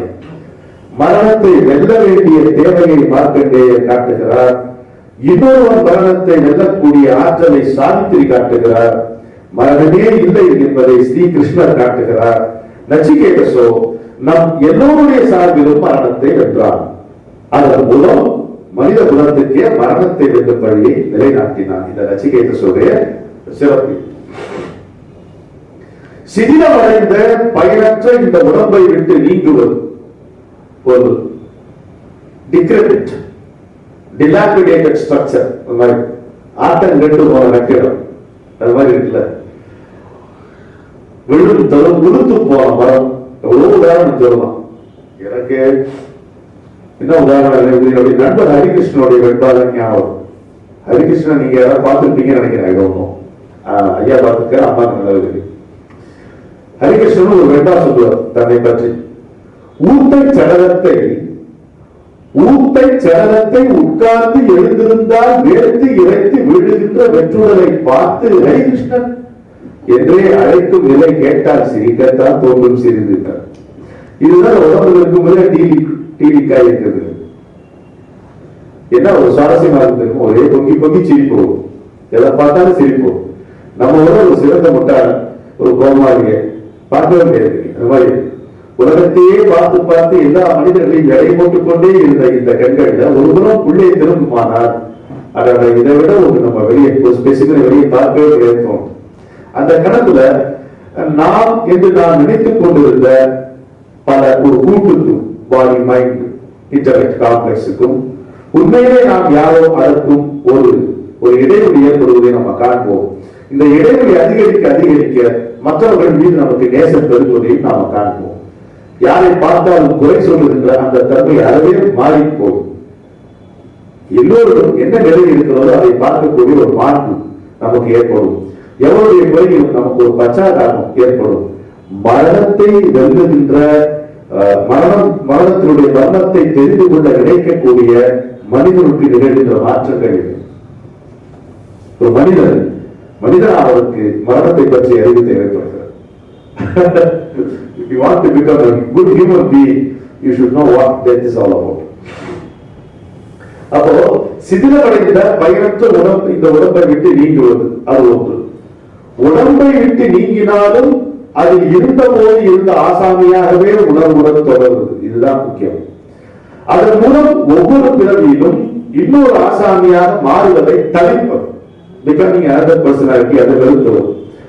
இதுதான் மரணத்தை வெல்வது என்னும் சொல்லுக்கு பொருள் என்பதை கட்டோபனிஷத்தின் மூலம் புரிந்து கொள்ள முடிகிறது. இது எதை பற்றி, இது ஏன் அப்படி இருக்கணும்? அப்ப இந்த உடம்பில் இருக்கும் பொழுதே யோகமா இருக்குமோ ஞானமா இருக்குமோ கண்டு அது மேல கலந்தவர்கள் இல்லையா? கட்டாயம் இருக்கிறார்கள். என்ன எதிர்பார்க்கும்? ஆனா எல்லாரும் அப்படி சாத்தியம் என்பது அல்ல. நமக்கு நம்மில் பலருக்கு ரொம்ப நேரம் அவகாசம் தேவைப்படுகிறது, அறிவதற்கான அவகாசம் தேவைப்படுகிறது. ரெண்டுக்கு இதுல ஒன்று, நாம எடுத்துக்கொண்ட நாம நிச்சயித்துக் கொண்ட ஒரு இலக்கை அடைவதற்கு நமக்கு நிறைய காலம் தேவைப்படுகிறது. இந்த உலகில் பூர்ண உலகில் இருக்கக்கூடிய காலம் அதற்கு போதுமானதாக இல்லை. மரணம் வழிமறிக்கும் பொழுது எல்லாம் மறந்து போகின்ற காரணத்தால் இங்கு இருக்கும் பொழுதே நாம் தொடர்ந்து இப்படியே இருக்கக்கூடிய ஒரு நிலைமையை நிச்சயித்துக் கொள்வது ஒரு யோக வழி. அந்த யோகத்தை சொல்வது கட்ட யோகம். இது ஒன்று. இரண்டாவது, இந்த உடம்பில் இருக்கும் பொழுதே அந்த ஞானத்தை அடைந்தவர்கள் உண்டு. ஆனால் அப்படியே வெளியேறியவர்கள் உச்சமானவர்கள் யார் தெரியுமா? மகரிஷிகள்.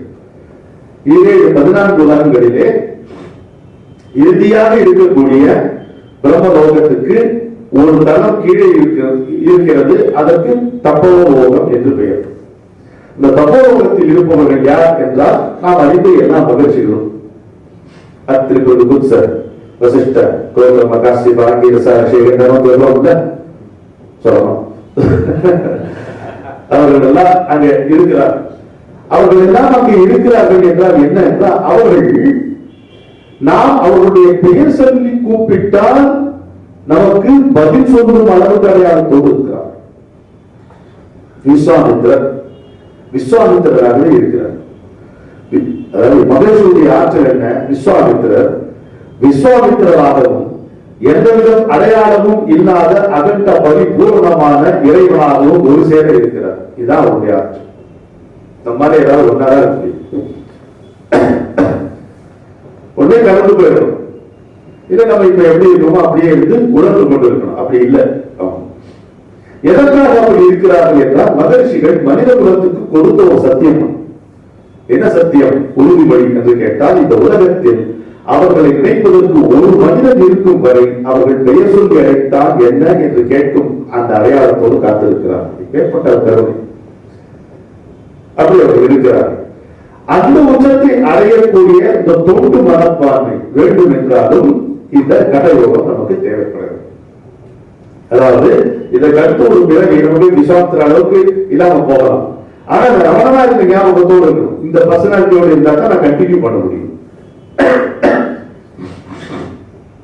சின்ன உதாரணம் சொல்லணும்னா, இங்க எந்த வரைக்கும் போஸ்ட் கிராஜுவேஷன் படிச்சுட்டு அமெரிக்காவில் ஒரு யூனிவர்சிட்டி போகும்போது அவன் திரும்ப நீ இது ஒதுக்க மாட்டான், நீ முதல்ல படிக்கலாம் திரும்ப அப்படி படிச்சதெல்லாம் வேஸ்டா போகும். பாத்திரம்ல அந்த கோர்ஸ் ஒதுக்க மாட்டேங்கிறாங்க பல யூனிவர்சிட்டியில. திரும்ப நீங்க இந்த கிராஜுவேஷன் பண்ணீங்கன்னா அந்த போஸ்ட் கிராஜுவேஷன் நீங்க பண்ணணும் அப்படிங்கிறான். அது மாதிரி வச்சுக்கீங்களேன். கொஞ்சம் இதுதான் நம்ம படிச்ச படிப்பு படிக்கும்போது ஞாபகம், படிச்ச படிப்பு சொன்னா உங்களுக்கு நல்லா புரியும். யாருக்காவது ஞாபகம் சொல்லு, ஆனா நெஞ்சில கை வச்சு நம்ம படிக்கும் போது இருந்த அந்த பாடங்கள்லாம் ஞாபகம் நல்லவே ஞாபகம் படிக்கும்போது தெரியாது, இப்ப இங்க ஞாபகம். அதனால இந்த மரணத்துல இதெல்லாம் மறந்து போயிடும். நாம என்னவாக இருந்தோம், என்ன ஒரு பர்சியூட்ல இருந்தோம், தத்துவ உட்கார்ந்து இந்த மரணத்துடைய மர்மம் என்னன்றதை பார்த்தோம். இதை எப்படியாவது ஜெயிச்சிடணும், நல்ல மனிதனாக வாழ வேண்டும், என்னுடைய முக்தியை அடைய வேண்டிய இலக்கு அந்த நிச்சயம் எனக்கு இருக்க வேண்டும், அதை நான் தொடர்ந்து அந்த முயற்சியிலே ஈடுபட வேண்டும். அந்த முயற்சியிலே ஈடுபட்டுக் கொண்டே மனித குலத்துக்கு தொண்டு செய்கின்ற ஒரு சாதாரண தொண்டரான அடையாளமே, மற்றவர்களால் அடையாளமே காண வேண்டிய விருப்பம் இல்லாத ஒரு தொண்டனாக இருக்க வேண்டும். இந்த நினைப்பெல்லாம் காண அதற்காகத்தான் இந்த கட்டுரைகள் நமக்கு சொல்லி கொடுத்து என்னன்னா, நான் அப்படின்னு ஒரு உணர்வு, இந்த உணர்வு இல்லாம இருக்கா? நான் சேர்த்து நான் யாருன்னா நான் தான் சொல்ல மாட்டீங்களா? இந்த குரூப்ல சேத்துராமலிங்கம்மையா சொல்லுவீங்கள, அது பேர் அஸ்மிதா என்று சொல்லுகிறோம். நான் என்னும் உணர்வு. நம்ம அகங்காரம் என்கின்ற சொல்ல பயன்படுத்தும் பொழுது பல பேர் இந்த கர்வம் என்கின்ற சொல்ல பொருள் எடுத்துக்கிறாங்க. அது வேற. நான் பெரியார் நினைக்கிறது கர்வம், நான் தனியார் நினைக்கிறது அகங்காரம். I am an individual, Asmita, இந்த கான்சியஸ், I am consciousness, இது அகங்காரம். இதுதான் அதுல சொல்லக்கூடிய ஆணவம். உனக்கு என்ன ஆணவம்? அந்த பழைய காலத்து வசன ஆணவம் வந்து கர்வம் தான். தன்னை பெரியார நினைச்சுக்கிறது கர்வம், தன்னை ஒரு ஆளா நினைத்துக் கொள்வது ஆணவம், அகங்காரம், அஸ்மிதா. இதான் நான் அப்படின்னு. இதுதான் இந்த ஆத்மாவை வந்து உடம்போடு அடையாளப்படுத்தி நம்மள கட்டி போட்டு வைக்கிறது. இந்த ரமண மகர்ஷி ஒரு பேர் வச்சுக்கிறார், ஸ்பூரியஸ் ஆஃப் ஷூட். இந்த ஆத்மா தேகத்தில் நுழையும் பொழுது spurious offshoot called ego emerges அப்படிங்கிறார். ஈகோ, நான் தனியார் அப்படிங்கிற ஒரு நினைப்பு வந்து சேரும். பயிர்க்காக நடுவோம், கூட கடை முளைக்கிறது இல்ல, பயிருக்கு ஊத்தின தண்ணிய சுவாரஸ்யமா சுகமா வாங்கிக்கிட்டு கலையும் செழிப்பா வர்றது இல்ல. அது மாதிரி நாம நம்ம மனத்தோட்டம் போடுவது மாயவனால் கொடுத்தவோட மனத்தோட்டம் போட்டதை கடாசம் பார்த்தது. அது மாதிரி இது இயற்கையுடைய விதி. தேக ஸ்மரணை முழுக்க இல்லாம இந்த இயற்கையிலே இந்த வாழ்க்கையை நம்ம வாழ முடியாது. பேரலிட்டிக் ஸ்ட்ரோக் எல்லாம் வாழ முடியாது இல்லையா? மியூட்டட் கான்சியஸ்னஸோட வாழ முடியாது. முழுக்க முழுக்க உணர்வோட தேகத்தோட தான் யாருக்கிற அடையாளத்தோடு தான் வாழணும். அந்த அடையாளத்தை வெள்ளம் வச்சா கடவுள் ஆட்டம் வைக்கிற மாதிரி ஆப்பு எவனும் வைக்க மாட்டான்னு சொல்லியிருக்கேன்ல. அவன் என்ன சொல்லுவான்? கண்ணாடி பாத்திரத்தை எடுத்துக்கோ, சரி ஓங்கி போடு தரையில், ஆனா ஒரு பீஸ் கூட உடையக்கூடாதுமா. ஏன்டா சொல்றேன்னா அவன் இஷ்டம் ஆண்டவன் அப்படிதான். உன்ன உனக்கு ஒரு உடம்பு தர, உடம்புக்குள்ள உன்னை அனுப்பிச்சோட நீ யாருங்கிறது உனக்கு மறந்து போயிடும். உடம்பு முழுக்க வியாபகம் வாங்கி நீ உடம்பு தான் நினைச்சுக்குவ, ஆனா நீ உடம்பு நினைச்ச கூடாது. இதானே டு பி ஆனஸ்ட், இதான் நான் சொல்லிருக்காது. சரி, சேலஞ்ச் எடுத்துக்க வேண்டியதுதான். எப்படியாவது இது ரொம்ப பெரிய விஷயம் இல்லைங்க. எப்படியாவது தன்னுடைய ஞாபகத்தை அவன் கொடுத்துருவான். கொடுப்பான மாட்டான். தன்னுடைய ஞாபகத்தை எப்படி கொடுப்பான்? ஏதோ கனவுல வந்து நம்மகிட்ட வந்து கண்ணுக்கு வருவானா இல்ல அப்படியெல்லாம் எடுத்துக்க வேண்டியது. நம்ம இந்த வாழ்க்கையில பாடுபட்டும் போது அவங்க ஞாபகம் போல வந்துடும் இல்லையா? நம்முடைய உடம்புல நாம் வெறுக்கப்படும் பொழுது நான் நல்ல உறவுகளிலே விரிசல் ஏற்படும் பொழுது, பொருள்மயமான வாழ்க்கை திடீரென்று இருள்மயமாக மாறிவிடும் பொழுது, எதையெல்லாம் சொந்தம் என்று நினைத்துக் கொண்டிருந்தோம் அதையெல்லாம் நம் கண்ணிலே இழந்து போகும் பொழுது, நமக்கு இவற்றையெல்லாம் தாண்டிய, இவற்றையெல்லாம் ஆளுகின்ற இறைவனுடைய நினைப்பு வரத்தான் செய்கிறது. அதுதான் உண்மை. இந்த நான் என்னும் உணர்வு இப்படி இருக்கிறது. இந்த உடம்பை கொண்டாடுவதற்கும், இந்த உடம்பை வளர்ப்பதற்கும், இந்த உடம்பினுடைய தேவைகளை பூர்த்தி செய்வதற்கும் இந்த நான் என்கின்ற உணர்வு காரணமாகிறது, தேவையாகிறது. உடம்பு கொடுக்கப்பட்ட பிறகு அது கவனிக்காமல் இருக்கக்கூடாது. எல்லாத்துக்கும் ஒரு ஃபார்முலா தேவையில்லை. குருநாதர் சொல்வார், என்ன சொல்வார்? Pampering the body is foolish. Pampering the body is foolishness. But punishing the body is a sin. அது கேட்பதெல்லாம் கொடுப்பதும் முட்டாட்டம். அதுக்கு எதுவுமே கொடுக்க மாட்டேன், காய போல என்பது பாவம் செய்கிறது. அழகா கையாள வேண்டும். உடம்பு எப்படி கையாள வேண்டும் கேட்டா, எத்தனையோ பேர் எத்தனையோ விதமா சொல்லியிருக்கிறார். ஆனா போகிற போக்குல எங்க அப்பா எனக்கு சொன்ன ஒரு உதாரணம் தான் எனக்கு ஞாபகம். நம்ம ஒரு வீட்டுல குடியிருக்கிறோம் வைங்களேன், உங்களுக்கு எங்க தெரியும், குடியிருக்கிறவங்களுக்கு தான் தெரியும். ஒரு வீட்டுல குடியிருந்தோம்னா ஒரு வாஷ் பேசின் ஒண்ணு இருக்கும். இந்த வாஷ் பேசின் மாதிரி ஹியூமன் பீயிங்ஸ் சேலஞ்சிங்கா எதுவுமே இருக்காது. நீங்க ஒண்ணு அதை திறக்கலாம், இல்ல மூடலாம். ரெண்டுமே செய்ய முடியாதபடி சில வாஷ் பேசின் இருக்கும், பார்த்துருக்கீங்களா? அந்த குழா இந்த மாதிரி அப்படி சாப்பிட்டு போய் கை கழுவு திறக்கிறீங்க, மூட முடியாது. அது என்னதான் நீங்க பண்ணாலும் அது இப்படி ஏதோ ஒரு ஆங்கிள் டக்கு நிக்குமே தவிர அது மூட முடியாது. சொல்லிட்டே இருக்கும். நீங்க நீங்க தான் எதை தவறா திறந்துட்டீங்களோ அப்படின்னு ஒரு குற்றம் உணர்வும் வரும். ஐயோ நம்ம கூப்பிட்டு சாப்பாடு போட்டு என்ன நினைச்சு வரும், குழாயங்களும் கூட தெரியாதுன்னா நம்ம கூப்பிட்டு சோறு போட்டுருக்கோம்னு நினைப்பாங்க. பேரா நமக்கு தோணும். என்ன பண்ணுவா நீ கேட்டது, என்னப்பா பண்றது? ஒன்றும் இல்லை, நல்லா திறந்து போட்டு டக்கு நின்று இருக்கும். அது போல இந்த உடம்பு எல்லாத்தையும் கேட்கும். கொடுக்கிற மாதிரி டக்கு நிறுத்து ஒத்துவோம். நீ இழுத்த இழுப்புக்கு அது வரும். அது அழைத்த அழைப்புக்கு செல்வது போல் சென்று நிறுத்தினார். நீ இழுத்த இழுப்புக்கெல்லாம் அது ஒரு விசையூர் வந்தினை போல் உடம் வேண்டியபடி செல்லும் உடல் கேட்டேங்கிறான் பாருங்க. விசையூர் வந்தினை போல் உடம் வேண்டியபடி செல்லும் உடல் கேட்டேன், நசையது மனம் கேட்டேன், நித்தம் நவம் என சுடர்விடும் உயிர் கேட்டேன், தசையினை தீ சுடினும் சிவசக்தியை பாடும் நல் அகன் கேட்டேன், அசைவுள்வதி கேட்டேன், இவை அருள்வதில் உனக்கெடும் தடை உலகோ நல்லதோர் வீணை செய்தே நலங்கிடம் புழுதியில் எறிவது. பதவி விரும்பி தின்னு அவர்த்திட்டான்.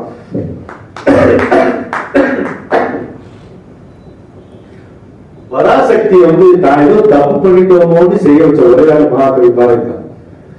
அவருக்கு ஒரு கிஃப்ட் கார்டு கொடுத்தது மகாகவி பாரதியார் தான்.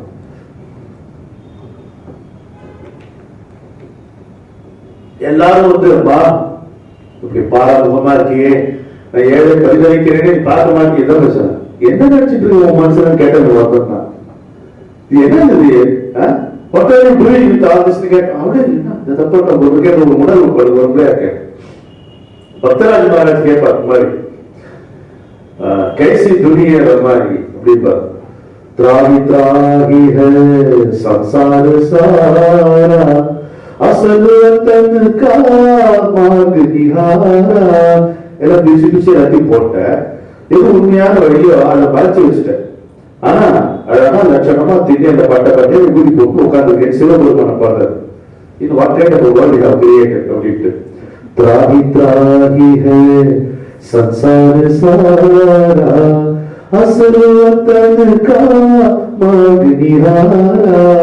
बैठे बबूत लगाई बोला जी तूने, कैसे दुनिया रमाई. उठो जी प्रभु कैसे दुनिया रमाई. அப்படி பாடுவோம். அந்த மாதிரி கேட்கக்கூடிய வல்லமை பக்தர்கள் தான். பாரதி எப்படி கேட்கிறார். எனவே இனம் பெருகுவதற்காக உடலும் இயற்கையோடு தொடர்பு கொள்வதற்காக உலக வாழ்க்கையில் வழங்கப்பட்டிருக்கின்றன. நம்ம முதலே பார்ப்போம், முதல் மீட்டிங்ல பார்த்து அதை நினைவில் வைத்துக் கொண்டால்தான் நமக்கு இந்த திரட்டு கிடைக்கும். எதற்காக இந்த படைப்பு, எதற்காக இங்கே உலகம், எதற்காக இங்கே மனித வாழ்க்கை என்றால், எத்தனையோ ஆன்மாக்கள் தேகங்களுக்காக காத்திருக்கின்றன. அவைகளுக்கு தேகங்கள், உரிய தேகங்கள் வழங்குவதற்காகத்தான் நம்மை படைத்திருக்கிறார். எல்லோரும் ஞானிகளாக யோகிகளாகவே பிறப்படுத்துவோமானால் தேகம் வழங்குகின்ற வாய்ப்பு இருக்காது. ஒரு போது அப்படி நிகழாது.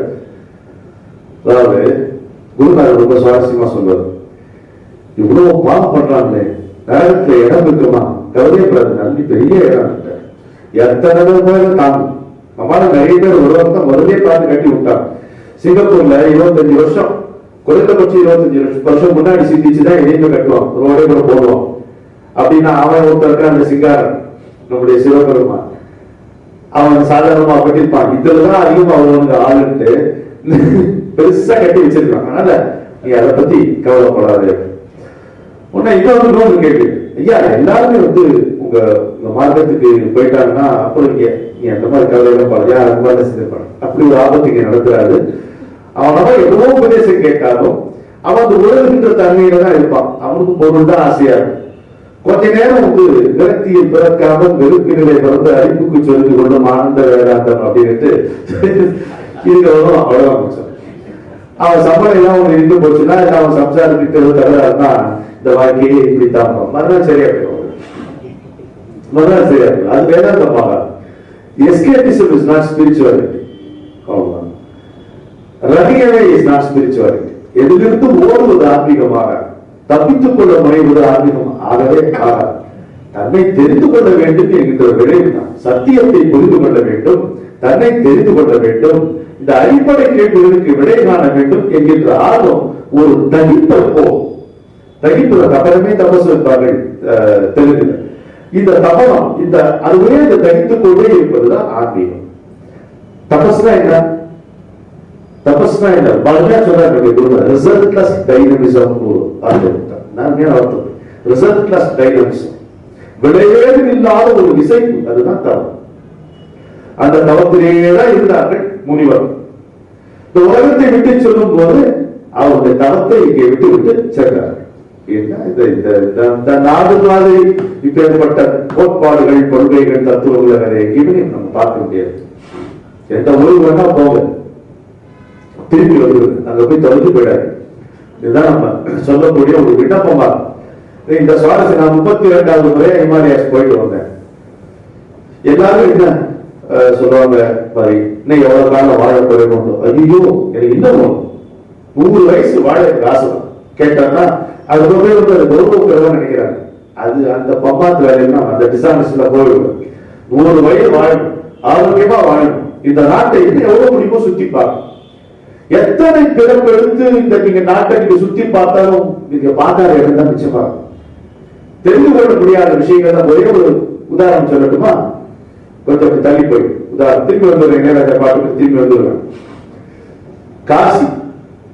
காசி போய் பார்த்துட்டு வந்து தயவுசெய்து சொல்லாது, காசி போயிட்டு வந்தேன்னு சொல்லுங்க என்னுடைய குருநாதர். ஏன் அப்படின்னு கேட்டா, 27,000 வருஷத்து சரித்திரம் இருக்கக்கூடிய நகரம் Kashi. 27,000 years of recorded history. நீங்க ஒரு நாளைக்கு 7-8 மணி நேரம் இடைவிடாமல் படித்தால் 14 ஆண்டுகள் ஆகும் நீங்கள் காசியை பற்றி தெரிந்து கொள்ள. இந்த ஒரு காசிக்கே இப்படின்னா இன்னும் எவ்வளவு ஹிமாலயாஸ்ல எவ்வளவு சேத்திரங்கள் இருக்கு, கங்கையில ஒவ்வொரு முனையை எப்படி என்னைக்கு நம்ம தெரிஞ்சுக்க முடியும்? ஒண்ணு சொல்லுங்க, இதை தெரிஞ்சுக்கிறதுக்கு பெருசா எல்லாமே இருக்க ருசிகரமா, உபயோகமா, உற்சாகம் தரக்கூடியதா, நம்மை மேம்படுத்துவதாக இந்த பாரத நாட்டுடைய இந்த பெருமையை தவறுவதை கிடையாது. அமெரிக்காவிலிருந்து திரும்பி வரும்போது விவேகானந்தர் மண் அப்படி புரண்டாங்க. ஏன் புரள மாட்டார்? இந்த நாட்டினுடைய மகத்துவம் அவருக்கு தெரியும். அதுதான் நானும் ஒரு 3-4 முறை வெளிநாடு போயிட்டு வந்தேன். ஆனா நம்ம நாடு எவ்வளவு சத்தியானதா தெரிஞ்சுக்கிட்டு என்ன தெரிஞ்சுக்கிட்டேன்னு கேட்டார் குருநாதர். அவர்தான் சொல்லிக் கொடுத்தார். இங்க இருக்கக்கூடிய ஒரு எழுத படிக்க தெரியாத விவசாயிக்கு இருக்கக்கூடிய மனப்போக்கம் அங்க இருக்கக்கூடிய படித்தவனுக்கு அவன் குறை சொல்லல. இது இந்த நாட்டினுடைய மகத்துவம். என்ன சொல்றாரு? This man may not know his religion, but he knows the philosophy of his religion. எந்த விதமான சாஸ்திர அறிவும் இல்லாமல் இந்த தத்துவ ஞானத்தை பெற்றவன் இந்த மன்னர் இருக்கான். எழுத படிக்க தெரியாத இந்த மண்ணை சேர்ந்தோம். விதின்னு ஒரு இருக்கு தம்பி. படிச்சது வரலையே இந்த வார்த்தை, படிச்சவரால் ஏத்துக்க முடியலையே. எவ்வளவோ அத்வைத சாஸ்திரங்கள்லாம் போடுறோம். படிச்சவனா இந்த எம்பிஏ மட்டும் சொல்லல, சாஸ்திர படிச்சவனுக்கு அது இயல்பா வரலையே. அடுத்தவங்க உபதேசம் சொல்லும் போது வந்து காந்த கொண்டு குத்தினா உதந்த போட்டுறோம் நம்ம அப்படிதான். அவங்க விட்டு தம்பி ஒருத்தவங்க எடுத்துட்டு போயிட்டு அவங்க நாடுன்னு சொல்ல போனா நமக்கு அவங்க தத்துவம் சொல்றாங்க. என்னோட சொந்த வாழ்க்கையை நான் பார்த்த நிகழ்ச்சி. ஐயோ நீங்க இதை எடுத்துட்டீங்களா தெரிஞ்சுக்கிட்டேன், மகனை பிறகு விட்டு தம்பி ஒருத்தவங்க எடுத்துக்கிட்டாரு, நம்ம என்ன செய்ய. அவங்க ஒருத்தான் அவரு அவன் எடுத்துட்டு போனான். பதிலாளுக்கு இந்த பக்குவம் இதுதான் இந்தியன். ஒரு சராசரி பாரத நாட்டு பிரஜைங்கிறது தயவுசெய்து மறந்துடாது. நான் கட்டப்படுத்தலாம் என்கிட்ட மறுநாள் கூட பேசிக்கலாம். இந்த உண்மை ரொம்ப தேவையான உண்மை. நம்ம நாட்டுல எழுத படிக்க தெரியாத பாமரம் இருக்கிறதுனால தான் இந்த நாட்டில் இன்னும் பண்பாடு இருக்கிறது. படித்தவர்களால் ஒருபோதும் பண்பாடு பாதுகாக்கப்பட்டதில்லைங்க. படித்தவர்கள் பண்பாட்டை பற்றி பேசுகிறார்கள், பாமரர்கள் பண்பாட்டை பின்பற்றுகிறார்கள். அவர்கள் தான் அது பாதுகாக்கப்படுகிறார்கள். ஒரு முறை நான் ஹிமாலயாஸ் போகும்போது ஒரு யாத்திரை போகும்போது இதைத்தான் தெரிஞ்சுட்டு வரேன். நாம ஒண்ணுமே இல்லைங்கிறது திருப்பி தெரிஞ்சுட்டு வரேன். அதாவது என்னங்களுக்கு சுவாரஸ்யம் தெரிந்து கொள்றேன். அதோட நம்முடைய ஆணவத்திலிருந்து நம்மை காப்பாற்றுகின்ற வழி எனக்கு வேற தெரியவில்லை. தயவு செய்து அதான் நான் சொல்றேன். My God the wicked, my God the poor. விவேகானந்தர் எல்லாம் கையில கொண்டு இந்த சீட்டை எல்லாம் தொலைச்சிட்டு ஒரு கட்சியில போய் உட்கார்ந்துக்கிறாரு. எதிர அந்த அம்மையார் தான் கூப்பிட்டு போறாங்க. அது வரைக்கும் என்னுடைய நிலைமை என்ன பாருங்க. ஒரு சாயங்கால பொழுதுல கையில ரெக்கமெண்டேஷன் அட்ரஸ் எல்லாம் தொலைச்சிட்டாரு. அமெரிக்கால போய் அந்த பார்க்ல யாரோ அந்த வீட்டுக்கு எதிர அந்த பார்க்க உட்கார்ந்துக்கிறாரு. சரி நமக்கு கையில ஒண்ணு இல்லைன்னா என்ன உள்ள இருக்கிற பார்ப்போம் அப்படின்னு கூட உட்கார்ந்துக்கிறாரு. அப்புறம் அந்த அம்மா நீங்க யாருன்னு கேட்டு அழைச்சிட்டு இவரை நம்புறாங்க. நம்பக்கூடிய அந்த அந்த தேஜஸ் அவருக்கு அது கதை. நிருபர்கள் அவற்றை கேட்கிறாங்க, என்ன நீங்க எப்படி தைரியமா இருக்கீங்க? உங்க லெட்டர் அட்ரஸ் எல்லாத்தையும் தொலைச்சிட்டு போய் ஒரு நாட்டில் வந்து உட்கார்ந்து இருக்கிறீங்க. அப்போ போலீஸ்காரன் வந்து கையில தான் பண்ணிட்டு போயிருப்பான். நீங்க உங்களுக்கு தைரியம் கொடுத்தது எதுன்னு கேட்டார். அந்த வார்த்தை நான் மறந்தே கோடி முறை சொல்றேன். உங்களுக்கு எது தைரியம் கொடுக்குதுன்னா கோடானு கோடி ஊமை இந்திய ஜனங்களின் ஆசீர்வாதம். The blessing of the tongue to millions. எந்த நாட்டில் எவனையா சொல்லியிருக்காங்க சொல்லு, எவனா சொல்லியிருக்காங்க? ஊமை ஜனங்களின் கோடானு கோடி ஊமை ஜனங்களின் ஆசிகள் எனக்கு எப்போது உண்டு என்று கொக்கரித்த ஒரு முனிவரை காட்டுங்கள். வேறு நாட்டில் சொல்லுவாங்க. எனக்கு ஒவ்வாறு பெரியவங்க தெரியும் சொல்லுவாங்க. தவிர கோடானு கோடி ஊமை ஜனங்களின் ஆசிகள் என்னை எப்பொழுதும் காப்பாற்றுகிறாங்க. உண்மைகளா போகும்போது இதை நான் தெரிந்து கொண்டேன். விவேகானந்தருடைய வார்த்தைகள் எத்தனை தொலைவில் இருந்து வராங்க. இந்த ஏழை ஜனங்கள் தலையில சுமையோடு எடுத்துட்டு வராங்க. தங்க ராஜா நிஜா ஒன்றும் இல்லை. அந்த மனதை அழகா பார்த்து படுக்க முடியுமா? அந்த குளிர்ல தான் படுக்கிறாங்க. குழந்தைகளையும் கூட்டிட்டு வராங்க. காய்ச்சி போனாங்க சோள ரொட்டி, அதுக்கு ஒரு மிளகா, கொஞ்சம் உப்பு, இதைத்தான் எடுத்துட்டு வராங்க. அதை பிச்சு பிச்சு விட்டு சாப்பிடுறாங்க. எங்கேயாவது கணக்கு யாராவது கூட்டினாங்கன்னா அந்த கணக்குல குளிர் காய்ச்சிக்கிறாங்க. அது எவ்வளவு குளிர்ந்துருக்க தாங்கவே முடியாது. அந்த குளிர்ல கலகல பேசி கதை சொல்லிக்கிறாங்க. ஊரான போட்டு யாரும் மொத்த நிறைய இருப்பான் வந்து துந்தனா வச்சுட்டு பாடிட்டு இருப்பான். ஊழலாக இருக்கும். ஒரு 4 மாதிரி இருக்கும் உடம்பு. அது தோல்ல வந்து ஒரு ஏக்டா ஒரு துந்தனா ஹை பிச்சுனா கேபிஎஸ்க்கு பெரியப்பாவா ஒருத்தர் பாரு ஹை பிச்சுல பாடிட்டு இருப்பார். அப்படியே அப்படியே பவசம் அதையும் கேட்டுட்டு அப்படியே போவோம். மறுநாள் வந்து நாகா சாதுக்கள் வந்து முதல் ஸ்நானம் அவங்க தான் செய்வோம். அப்படியே பார்த்துட்டு இருப்போம். இந்த நாகா சாதுக்கள் வந்து அலகாபாத்ல இறங்கி ஸ்நானம் செஞ்ச வரும் உடனே அவங்க நடந்த அந்த மண் எடுத்து நெத்தில பூசிப்பாங்க. அந்த மண் எடுத்து நெத்தில பூசிக்கக்கூடிய இந்த பாமர மக்களுடைய முகத்தில் இருக்கக்கூடிய பாவசம் எந்த லோகத்திலையும் நீங்க பார்க்க முடியாது. இந்த இந்திய நாட்டுல மட்டும்தான் பார்க்க முடியும். அதுக்கப்புறம் வருஷத்துக்கு 6000 ரூபாய் வருமானம். அந்த 2001ஆம் ஆண்டு வருஷத்துக்கு 6000 ரூபாய் வருமானம் இருக்கக்கூடிய அந்த மக்கள் அதுல சிறுவாறு சேர்த்து இந்த சாதுக்களுக்கு தானமும் கொடுத்து கூட்டிட்டு வந்த குழந்தைகளுக்கு ஏதோ ஒரு குறிப்பிட்டாய் ஏதோ ஒரு பொம்மையும் வாங்கி கொடுத்துட்டு ஒண்ணுமே நம்ம கைய உதறிக்கிட்டு நடந்து போகும் பொழுது நீங்கள் கண்ணால காணலாம்.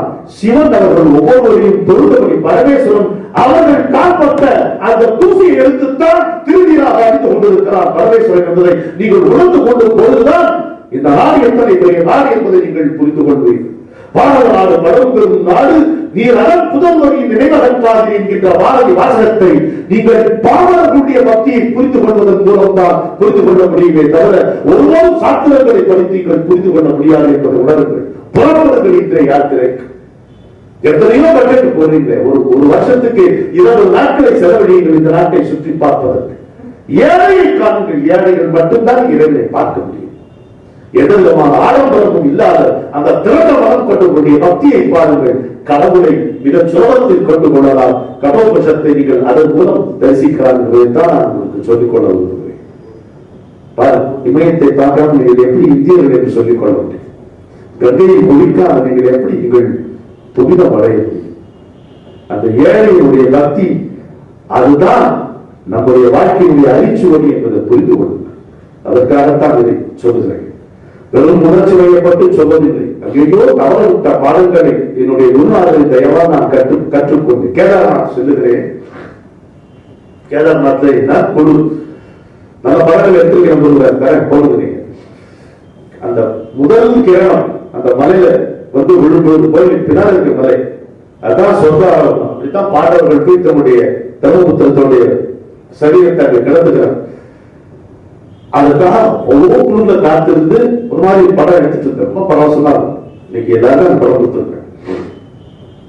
அங்க என்ன குழு, அந்த குழுல இவ்வளவு பெரிய ட்ரம்ஸ் எடுத்துன்னு வராங்க. வெளியில கிராமத்திலிருந்து யாத்திரை ட்ரம்ஸ் எடுத்துனா அந்த கேதார் சன்னதியில ஒரு வளாகம். அங்க இந்த ட்ரம்ஸ் அடிக்கும் போது அங்க இருக்கக்கூடிய பெண்கள்லாம் மயங்கி ஆடுகிறார். அது ஆரம்பமே எதுவும் கிடையாது. ஆறு ஒத்தத்துக்கு சிவனாயிடும் இல்ல சக்தி ஆயிடும். அது மாதிரி அப்படி அவ்வளவு பரவசமா நான் போய் என்னோட குருநாதர்கிட்ட சொன்னேன். போனதான் இதை பார்க்க இந்த எங்கிருந்தோ கிராமத்துல வராங்க இவ்வளவு பெரிய ட்ரம் இப்படி தூக்கிட்டு வராங்க இந்த குளிர்ல தொலைதூரத்துல அந்த வாசிக்க இவங்க ஆனா அதுக்கு அவர் என்ன தெரியுமா சொன்னாரு? நீங்க வந்து இங்கிலீஷ்ல முதல்ல சொல்லி நான் சொன்ன தமிழை புரிஞ்சுக்கலாம். Your so-called fine art is nothing but a crude imitation of this white dance. நீ நுண்கலை என்று கொண்டாடுறிய இந்த கிராமத்து வாசிகளுடைய இந்த அப்பட்டமான ஆட்டத்தினுடைய ரொம்ப சுமாரான காப்பி தான் உன்னுடைய நாட்டியங்கள் அப்படிங்கிறது. அப்படிங்கிற பார்த்தாலும் தெரியும். அதுக்காகத்தான் சொல்லுகிறேன். நீங்க எப்படி நம்ம வந்து மரணத்தை வெல்வது ஒரு தத்துவார்த்தமா செய்ய முடியுமா? முடியாது. வாழ்க்கையை பார்க்கணும். நமக்கு வழி எவ்வளவு இருப்பாங்க. என்ன நினைக்கிறீங்க? இந்த கும்பமேளா நான் சொன்ன இந்த ஏழை மக்களுக்கு அவங்க ஒரு நாள் விழுந்து போவாங்க. அவர்களுக்கு இந்த சிந்தனை கிடையாது. கொஞ்சம் யோசிப்பாரு. இந்த சிந்தனை நமக்கு தேவைப்படுகிறது, அவருக்கு தேவைப்படவில்லை. அவங்களுக்கு தேவைப்படாது. நான் உள்ள வாழ்ந்திருக்கேன். அவங்க கேள்வி கேட்டு பார்த்துக்கிறேன். அதனால சொல்றேன். மரணம் வந்து வரட்டுமே. யாரோ ஒரு பெரியப்பா வரப்படுற சொன்னாங்க. மரணம் வருது. इसमें क्या है भाई? डर क्या है? இந்த பயம் என்ன கேட்கலாம்? இந்த பயப்படுத்த இருக்கு போக வேண்டியதான். இந்த போக வேண்டியதான். அவருக்கு நீ கிளம்பு நேரத்தில் போனா கடவுள் அழிவோம். அப்புறம் அழுதுதேவா இருப்போம். ஆமா நம்ம கூட பழகி வந்தா அவன் இல்லையா இருக்கணும். அழுதா அழுதுதேவா இருப்போம். அடுத்த வாழ்க்கை நடத்துவோம்ல.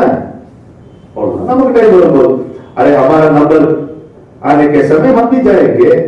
नंबर நம்ம நம்பருக்கு நம்ம போய் சேரும். ஒரு இருந்தா அப்படிங்கிறான். வரலையே நமக்கு வரலையே. அதனால்தான் குருநாதர் சொன்னாரு, கொஞ்சம் யோசிச்சுப்பார். ஆழ்ந்து பார்த்தா மனிதன் மரணத்தை காட்டிலும் வாழ்க்கைக்கு அஞ்சுகிறார். நம்ம மரணத்துல சாய்ஸ் கிடையாது. வாழ்க்கையில சாய்ஸ் தான் ப்ராப்ளம். அப்படி இருக்கு. எனவே இந்த வாழ்க்கையினுடைய இந்த அழகான நிதர்சனங்களை பார்த்தோம்னா முதல்ல வந்து மரணத்தை பற்றி அச்சம் போயிடும்.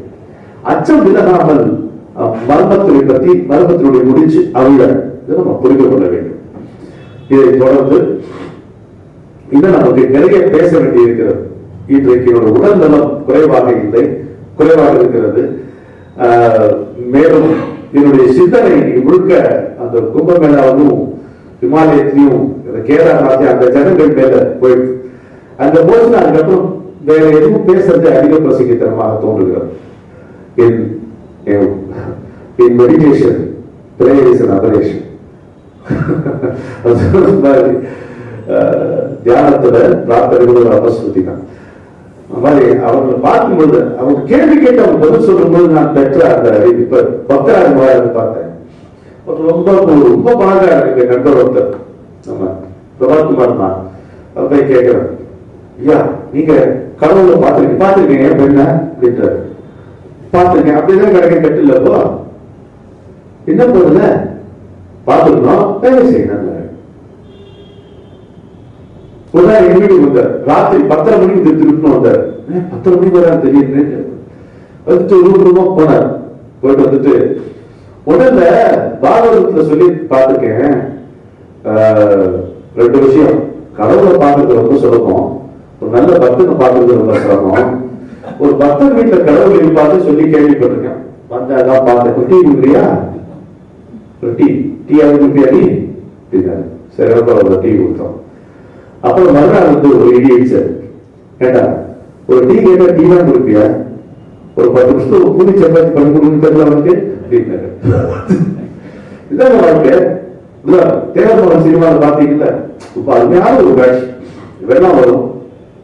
ஒரு தாய் வந்து தன்னுடைய ஒரு குழந்தையை இழந்துருவார். இன்னொரு குழந்தை கையில் இருக்கும், அதுக்கு ஊட்டியபடியே தான் சாப்பிடுவார். அதை சிவாஜி கணேசன் சுட்டி காட்டி சொல்லுவார், இதாங்க வாழ்க்கை தொடரும். நின்று போயிடாரு. ஒருத்தருடைய வாழ்க்கை முடிஞ்சு போச்சு, நம்ம வாழ்க்கை தொடரும்.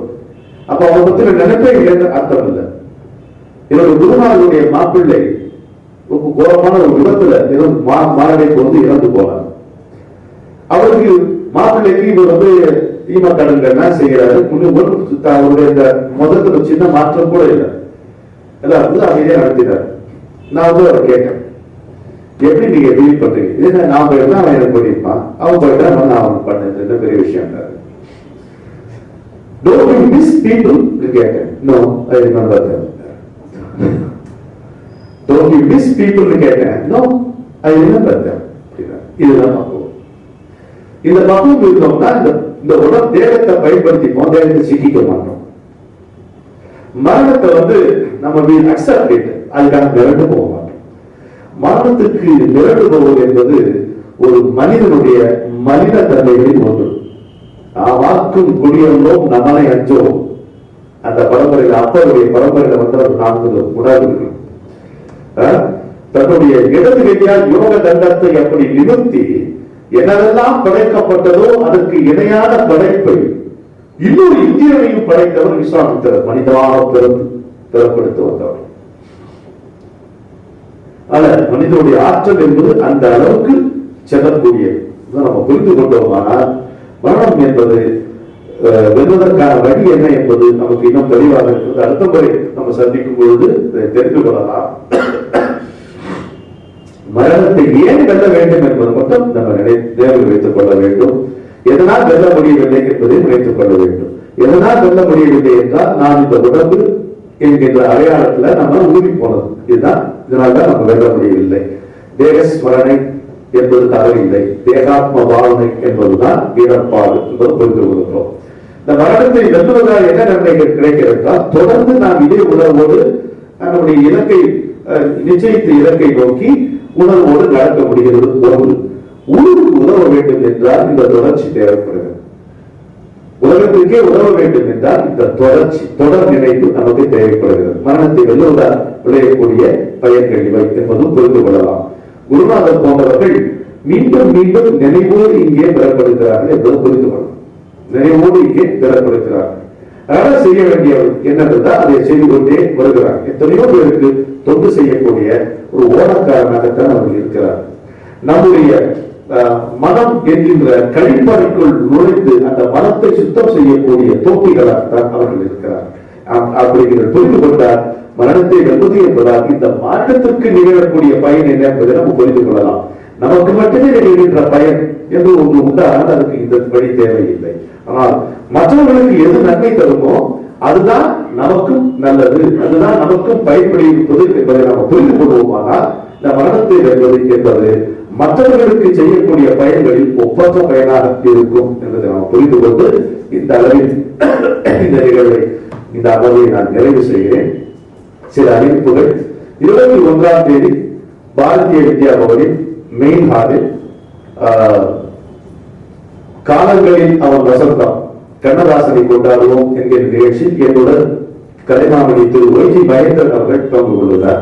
சுவாரஸ்யமான நிகழ்ச்சியாக அமையும். இந்த வாட்டி மாறி 28ஆம் தேதி நிகழ வேண்டிய குரல், 28ஆம் தேதி நிகழ வேண்டிய கண்ணதாசன் நிகழ்ச்சி 21ஆம் தேதிக்கு வந்திருக்கு. குரல் 28ஆம் தேதி பேசுவோம். அது ஒன்று பாத்துங்க. 23ஆம் தேதி வியாழக்கிழமை மாதம் ஒரு மகான் குருவை சரணம், மாதம் எப்போது மகான், அதுவும் பாரதிய வித்யா பவன் நடைபெறுகிறது. 27ஆம் தேதி அதிசய ஆனந்தரான நிகழ்ச்சி காமகோடி அரங்கம் கிருஷ்ணகான சபாவில் அது நடக்கிறது. 29ஆம் தேதி ஒரு நிகழ்ச்சி இருக்கிறது. அது ஒரே ஒரு முறை நடக்கின்ற நிகழ்ச்சியாக இருக்கிறது. நீங்கள் வர வேண்டும். என்ன அப்படின்னு கேட்டால், என்னுடைய நண்பர் ரவியும் மகேஷ் கிருஷ்ணனும் ரமணுடைய கவிதைகளை பாடல்களை கேட்போம் என்று ஒரு நிகழ்ச்சியை ஏற்பாடு செய்திருக்கிறார். ஆர்கே கன்வென்ஷன் சென்டர்ல 6 மணிக்கெல்லாம் நிகழ்ச்சி துவங்கி 8 மணிக்கெல்லாம் முடியும். அந்த நிகழ்ச்சிக்கு சிறப்பு விருந்தினர்களாக சுக்கி சிவம், கிரேசி மோகன், வாலேசு இவர்கள் அதில் கலந்து கொள்கிறார்கள். இடையிலேயே அவர்கள் என்னுடைய கவிதை பாடல்களை பற்றியும் பேச இருக்கிறார்கள். இது ஒரு சுவாரஸ்யமான நிகழ்ச்சியாக அமைவதற்கு வாய்ப்பு இருக்கிறது. எல்லோருமே ஒருவரும் மிகவும் தெரிந்த நண்பர்கள் என்பதால் ஒருவரை ஒருவர் சபையில் காலை வாரி விடுகின்ற அந்த கூத்தை நீங்கள் கண்டு கழிக்கலாம். நீங்கள் அனைவரும் சுவாரஸ்யமான ஒரு கல்வி மாலை பொழுதாக அது அமையும். விரைவிலேயே அதனுடைய டிஜிட்டல் அழைப்புகளையும் உங்களுக்கு நான் அனுப்பி வைக்கிறேன். மறுபடியும் கட்டாயம் பலம் பேசும் 29ஆம் தேதி. சரியா? நல்லதே விளைக நமக்கு.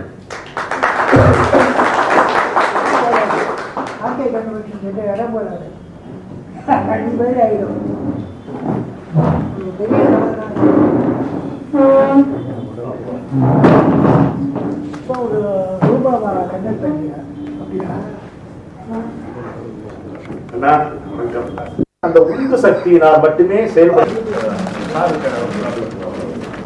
எல்லாமே ப்ரோக்ராம். நம்ம நான் இன்ஸ்டிங்டிவா அடிச்சிடலாம். அந்த இன்ஸ்டிங்டிவ் வார்த்தை நம்ம பயன்படுத்த கூட. இன்ஸ்டிங்க்ட் விலங்குகளுக்கு மட்டும்தான், நமக்கு இன்ட்யூஷன் தான். அதை புரிஞ்சு கொள்ளணும். இன்ஸ்டிங்க்ட் சிந்திக்கக்கூடிய திறனே இல்லாத ஒரு ஏற்பாடு, ஒரு ப்ரோக்ராம். அதுதான் விலங்குகளுடைய இன்ஸ்டிங்க்ட். ஆனா நமக்கு சிந்திக்கக்கூடிய திறன், நாம் ஒண்ணு இருக்கோம்னு தெரியும். நான் இருக்கிறதால உடனே நீ வருது. அது அவன் இவன், அவை இவை, அவன் இவன் மற்றும் அவன் இவன் என்னும் கவனமே சோற்றிலே கல். பொதுவா இன்ட்யூஷன்றது நிறைய பேருக்கு 90% எனக்கு தெரிஞ்சு இன்ட்யூஷன்றது எப்படி உணரப்படுறதுன்னா ஒரு எக்ஸ்ட்ரா அறிவுன்றதுதான் உணரப்படுறது இல்லையா?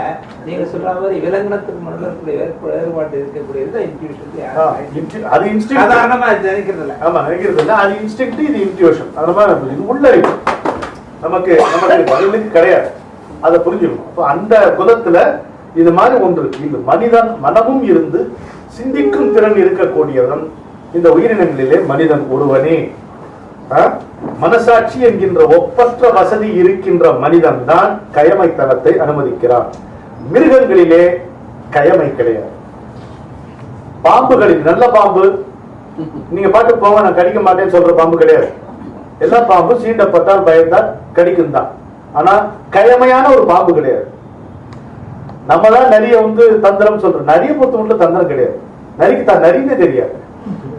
நமக்கு தானே தெரியும் நம்ம மத்தியிலே எத்தனை நரிகள் என்று, நம் உள்ளே எத்தனை ஓநாய்கள் என்று, இல்லையா? இதை சரியா புரிஞ்சுப்போம். வள்ளுவர் ஏன் இந்த யாம் கண்டதில்லைன்னு ஏன் இந்த கைமைக்கு இப்படி வைக்கிறார் அப்படின்னா, மக்களே போல்வர் கயவர் அவர் என்ன ஒப்பார் யாம் கண்டதில் எல்லா உயிரினங்களையும் பார்க்கிறேன், மனிதனிடம் மட்டும்தான் இந்த கயமைத்தனம் என்பது தெரிகிறது. மற்ற உயிரினங்களிலே கயமையே இல்லை. கயமையான தாவரம் உண்டா? கயமையான மீன் உண்டா? ஒன்றும் கிடையாது. அது மாதிரி அதனுடைய இயல்புல இருக்கு. மனிதன் தான் இருக்க வேண்டிய இயல்புக்கு முரணாகவே நடந்து வாழ்நாள் முழுவதும் தன்னுடைய இயல்பை மீண்டும் பெறுவதற்கான போராட்டமாக ஆக்கிக் கொள்ளுகிறான், மற்றவர்களுக்கும் போராட்டமாக ஆக்கி விடுகிறான் என்று சொல்லுகிறார். எனவே நிறைவாக நாம் சொல்லும் பொழுது 3 இடங்களில் அவர் யாம் சொல்லுகிறார். ஒன்று, பெரும் செல்வங்களில் அறிவுள்ள குழந்தைகள் யாம் கண்டவற்றுள் பெருமவற்றுள் அப்படின்னு சொல்ற. பேண வேண்டிய கொள்கைகளில் வாய்மையை போல பெரிது ஒன்றும் யாம் கண்டதில்லை. எச்சரிக்கையாக இருக்க வேண்டியவர்கள். மிருகங்களுக்கெல்லாம் எச்சரிக்கையா இருக்க வேண்டியதில்லை. கயவர்களுக்கு மக்களே போல நம் மத்தியில் இருக்கக்கூடிய இந்த கயவர்களிடம் நாம் எச்சரிக்கையாக இருக்க வேண்டும். இந்த 3 குறள்களில் மட்டும் அவருடைய கவி உள்ளம் முழுதாக பேசுகிறது. அவரே வெளிப்பட்டு நான் சொல்றேன் கேட்டுக்கணும் சொல்ற மாதிரி இருக்கிறது. அந்த அத்தாரிட்டேட்டிவ் டோன்ல அவர் யாம் என்கின்ற சொல்லை பயன்படுத்தி இருக்கின்ற இந்த 3 குறள்களை நாம் நினைவு கொள்வோம். முத்தான இந்த 3 குறள்கள் நம்முடைய முழு வாழ்க்கையை வாழ்வதற்கு போதுமானதாக இருக்கும் என்று சொல்லி, நாளை மறுநாள் மீண்டும் நீங்கள் வரக்கூடிய தெம்பு உங்களுக்கு இருக்குமானால், என்னுடைய பேச்சை கேட்ட பின்பும் மீண்டும் வர வேண்டும் என்கின்ற ஆசை உங்களுக்கு, விபரீதமான ஆசை உங்களுக்கு எழுமானால் வந்து கேளுங்கள். ஒரு மகானை பற்றி பேச இருக்கிறேன். குருவே சரணம் என்கின்ற தலைப்பில் மாதம் ஒரு மகான் என்று பேச இருக்கிறேன். நாளை மறுநாள் ஒரு மகானை பற்றி பேச இருக்கிறேன். அவர் யார் என்று தெரிந்தால் நான் உங்களுக்கு இப்பொழுதே சொல்லிவிடுவேன். அன்றைக்குத்தான் தெரியும் போது ஒரு யார் என்று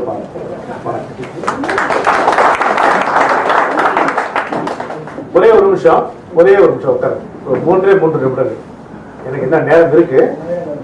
ஒரு உண்மையிலே ஒரே ஒரு பாடலோடு இதை முடிச்சிருவோம்.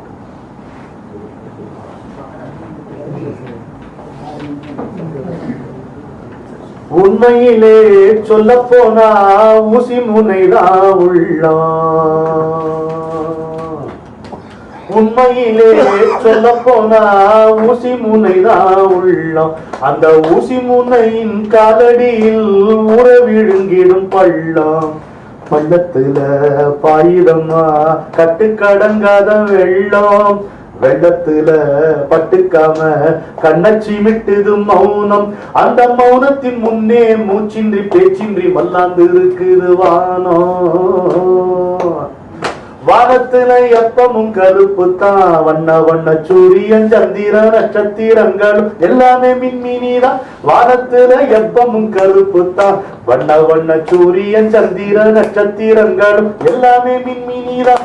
மின்மினியும் சூடுள்ள நெருப்பு தான். மின்மினியும் சூடுள்ள நெருப்பு தான். அது வந்து தங்குற மனசு பொங்குற போதுல எல்லாம் சொக்கப்பனதா. சொக்கப்பன நெருப்பு சிரிக்குது, பக்கத்துல இருட்டு கிடக்குது.